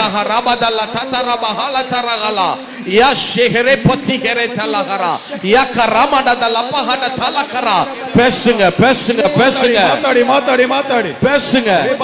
வாயை விரிவாய் தர, ನಗಲವಾಗಿ நான் நிரப்புவேன், ನಾನು ತುಂಬಿಸ್ತೇನೆ, நான் நிரப்புவேன், ತುಂಬಿಸ್ತೇನೆ. உன்னை பற்றி எரிய பண்ணுவேன். ನಿನ್ನನ್ನು ಹೊತ್ತಿ ಉರಿಯುವಂತೆ உன் எல்லையில எழுப்புதல் உண்டாகும், ನಿನ್ನ ಪ್ರಾಂತ್ಯಗಳಲ್ಲಿ உன் ಉಜ್ಜೀವನ, எல்லையில ரிவைவல் உண்டாகும். ನಿಮ್ಮ ಪ್ರಾಂತ್ಯದಲ್ಲಿ உன் ಉಜ್ಜೀವನ, பட்டணத்துல, ನಿಮ್ಮ உன் ಪಟ್ಟಣದಲ್ಲಿ, மாவட்டத்துல ನಿಮ್ಮ ತಾಲೂಕಲ್ಲಿ நான் அழைத்த அழைப்பு மாறாது. ನಾನು ಕರೆದ ಕರೆಯುವಿಕೆ உன்னை ಬದಲಾಗುವುದಿಲ್ಲ. அக்கினி ஜுவாலைகளாய், ನಿನ್ನನ್ನು ಅಗ್ನಿ ಜ್ವಾಲೆಯಾಗಿ, அக்கினி ஜுவாலைகளாய், ಅಗ್ನಿ ಜ್ವಾಲೆಗಳಾಗಿ ஏசாயாட்ட சொன்னாரே, ಯೆಶಾಯನ ಬಳಿಗೆ உன்னை அக்கினி ஜுவாலைகளாக்குவேன், ನಿನ್ನನ್ನು ಅಗ್ನಿ ಜ್ವಾಲೆಯಾಗಿ ಮಾಡುತ್ತೇನೆ. ஜனங்களை விறகுகளை போல மாற்றுவேன், ಜನರನ್ನ ಸೌದೆಗಳನ್ನಾಗಿ ஜனங்களை ಮಾಡುತ್ತೇನೆ. விறகுகளை போல மாற்றுவேன். ಜನರನ್ನ ಸೌದೆಗಳನ್ನಾಗಿ நீ பற்றி ಮಾಡುತ್ತೇನೆ. எறிவ, ನೀನು ಹೊತ್ತಿ நீ ಉರಿಯುತ್ತಿ, பற்றி எறிவ, ನೀನು ಹೊತ್ತಿ ಉರಿಯುವಿ. ஆத்துமாக்களை நெருப்பாக்கி நீ அனல் உண்டாக்குவ. ಆತ್ಮಗಳನ್ನ ಬೆಂಕಿ ಹೊತ್ತಿಸಿ ನೀನು ಬೆಚ್ಚಿಯಾಗಿ ஷஹடத ரபஹட தலகர. பேசுங்க பேசுங்க பேசுங்க. யக்கரினி மடதல பஹரா, யஷஹடதல பலகரா, யக்கரஹடதல பல. அத அனல் மூட்டி எழுப்புங்க, ಅದು ಬೆಚ್ಚಿ ಅದನ್ನು அனல் மூட்டி எழுப்புங்க. ಪ್ರಜ್ವಲಿಸ ಮಾಡಿ. நீங்க அக்கினி பாஷையில பேச பேச ಅಗ್ನಿ ಭಾಷೆಯಲ್ಲಿ ಮಾತಾಡಿ ಮಾತಾಡಿ ஆவியானவர் அனல் மூட்டி எழுப்புவா, ಆತ್ಮನಾದವನು ಪ್ರಜ್ವಲಿಸ அனல் மூட்டி எழுப்புவா, ಪ್ರಜ್ವಲಿಸ್ತಾನೆ. அனல் மூட்டி எழுப்புவா. ಪ್ರಜ್ವಲಿಸಿ ಎಬ್ಬಿಸ್ತಾನೆ. ಯಶ್ ಯಕರಪಟ ತಲಹರದಲ. நீ மங்கி எரிகிறவன் அல்ல, ನೀನು ಮಂಕಾಗಿ நீ ಉರಿಯುವವನಲ್ಲ, மங்கி எரிகிறவன் அல்ல. ಮಂಕಾಗಿ ಉರಿಯುವವನಲ್ಲ. உன்னை தேசங்களுக்கு வெளிச்சமாய், ನಿನ್ನನ್ನು ದೇಶಕ್ಕೆ ಬೆಳಕಾಗಿ, தேசங்களுக்கு ஒளியாய், ಜನಾಂಗಗಳಿಗೆ ಬೆಳಕಾಗಿ, தேசங்களுக்கு தீர்க்கதரிசியாய் ಜನಾಂಗಗಳಿಗಾಗಿ நீ ಪ್ರವಾದಿಯಾಗಿ அழைக்கப்பட்டிருக்கிற, ಕರೆಯಲ್ಪಟ್ಟಿದ್ದಿ, நீ அழைக்கப்பட்டிருக்கிற. ಕರೆಯಲ್ಪಟ್ಟಿದ್ದಿ. வாயை விரிவாய் திற, ಭಯನಗಲವಾಗಿ வாயை விரிவாய் திற. ಭಯನಗಲವಾಗಿ நீ பேசு, ಮಾತಾಡು, நீ பேசு, ಮಾತಾಡು, நீ பேசு, ನೀನು ಮಾತಾಡು, நீ பேசு, ನೀನು ಮಾತಾಡು, நீ பேசு. ಮಾತಾಡು. வாயை விரிவாய் திற. ಭಯನಗಲವಾಗಿ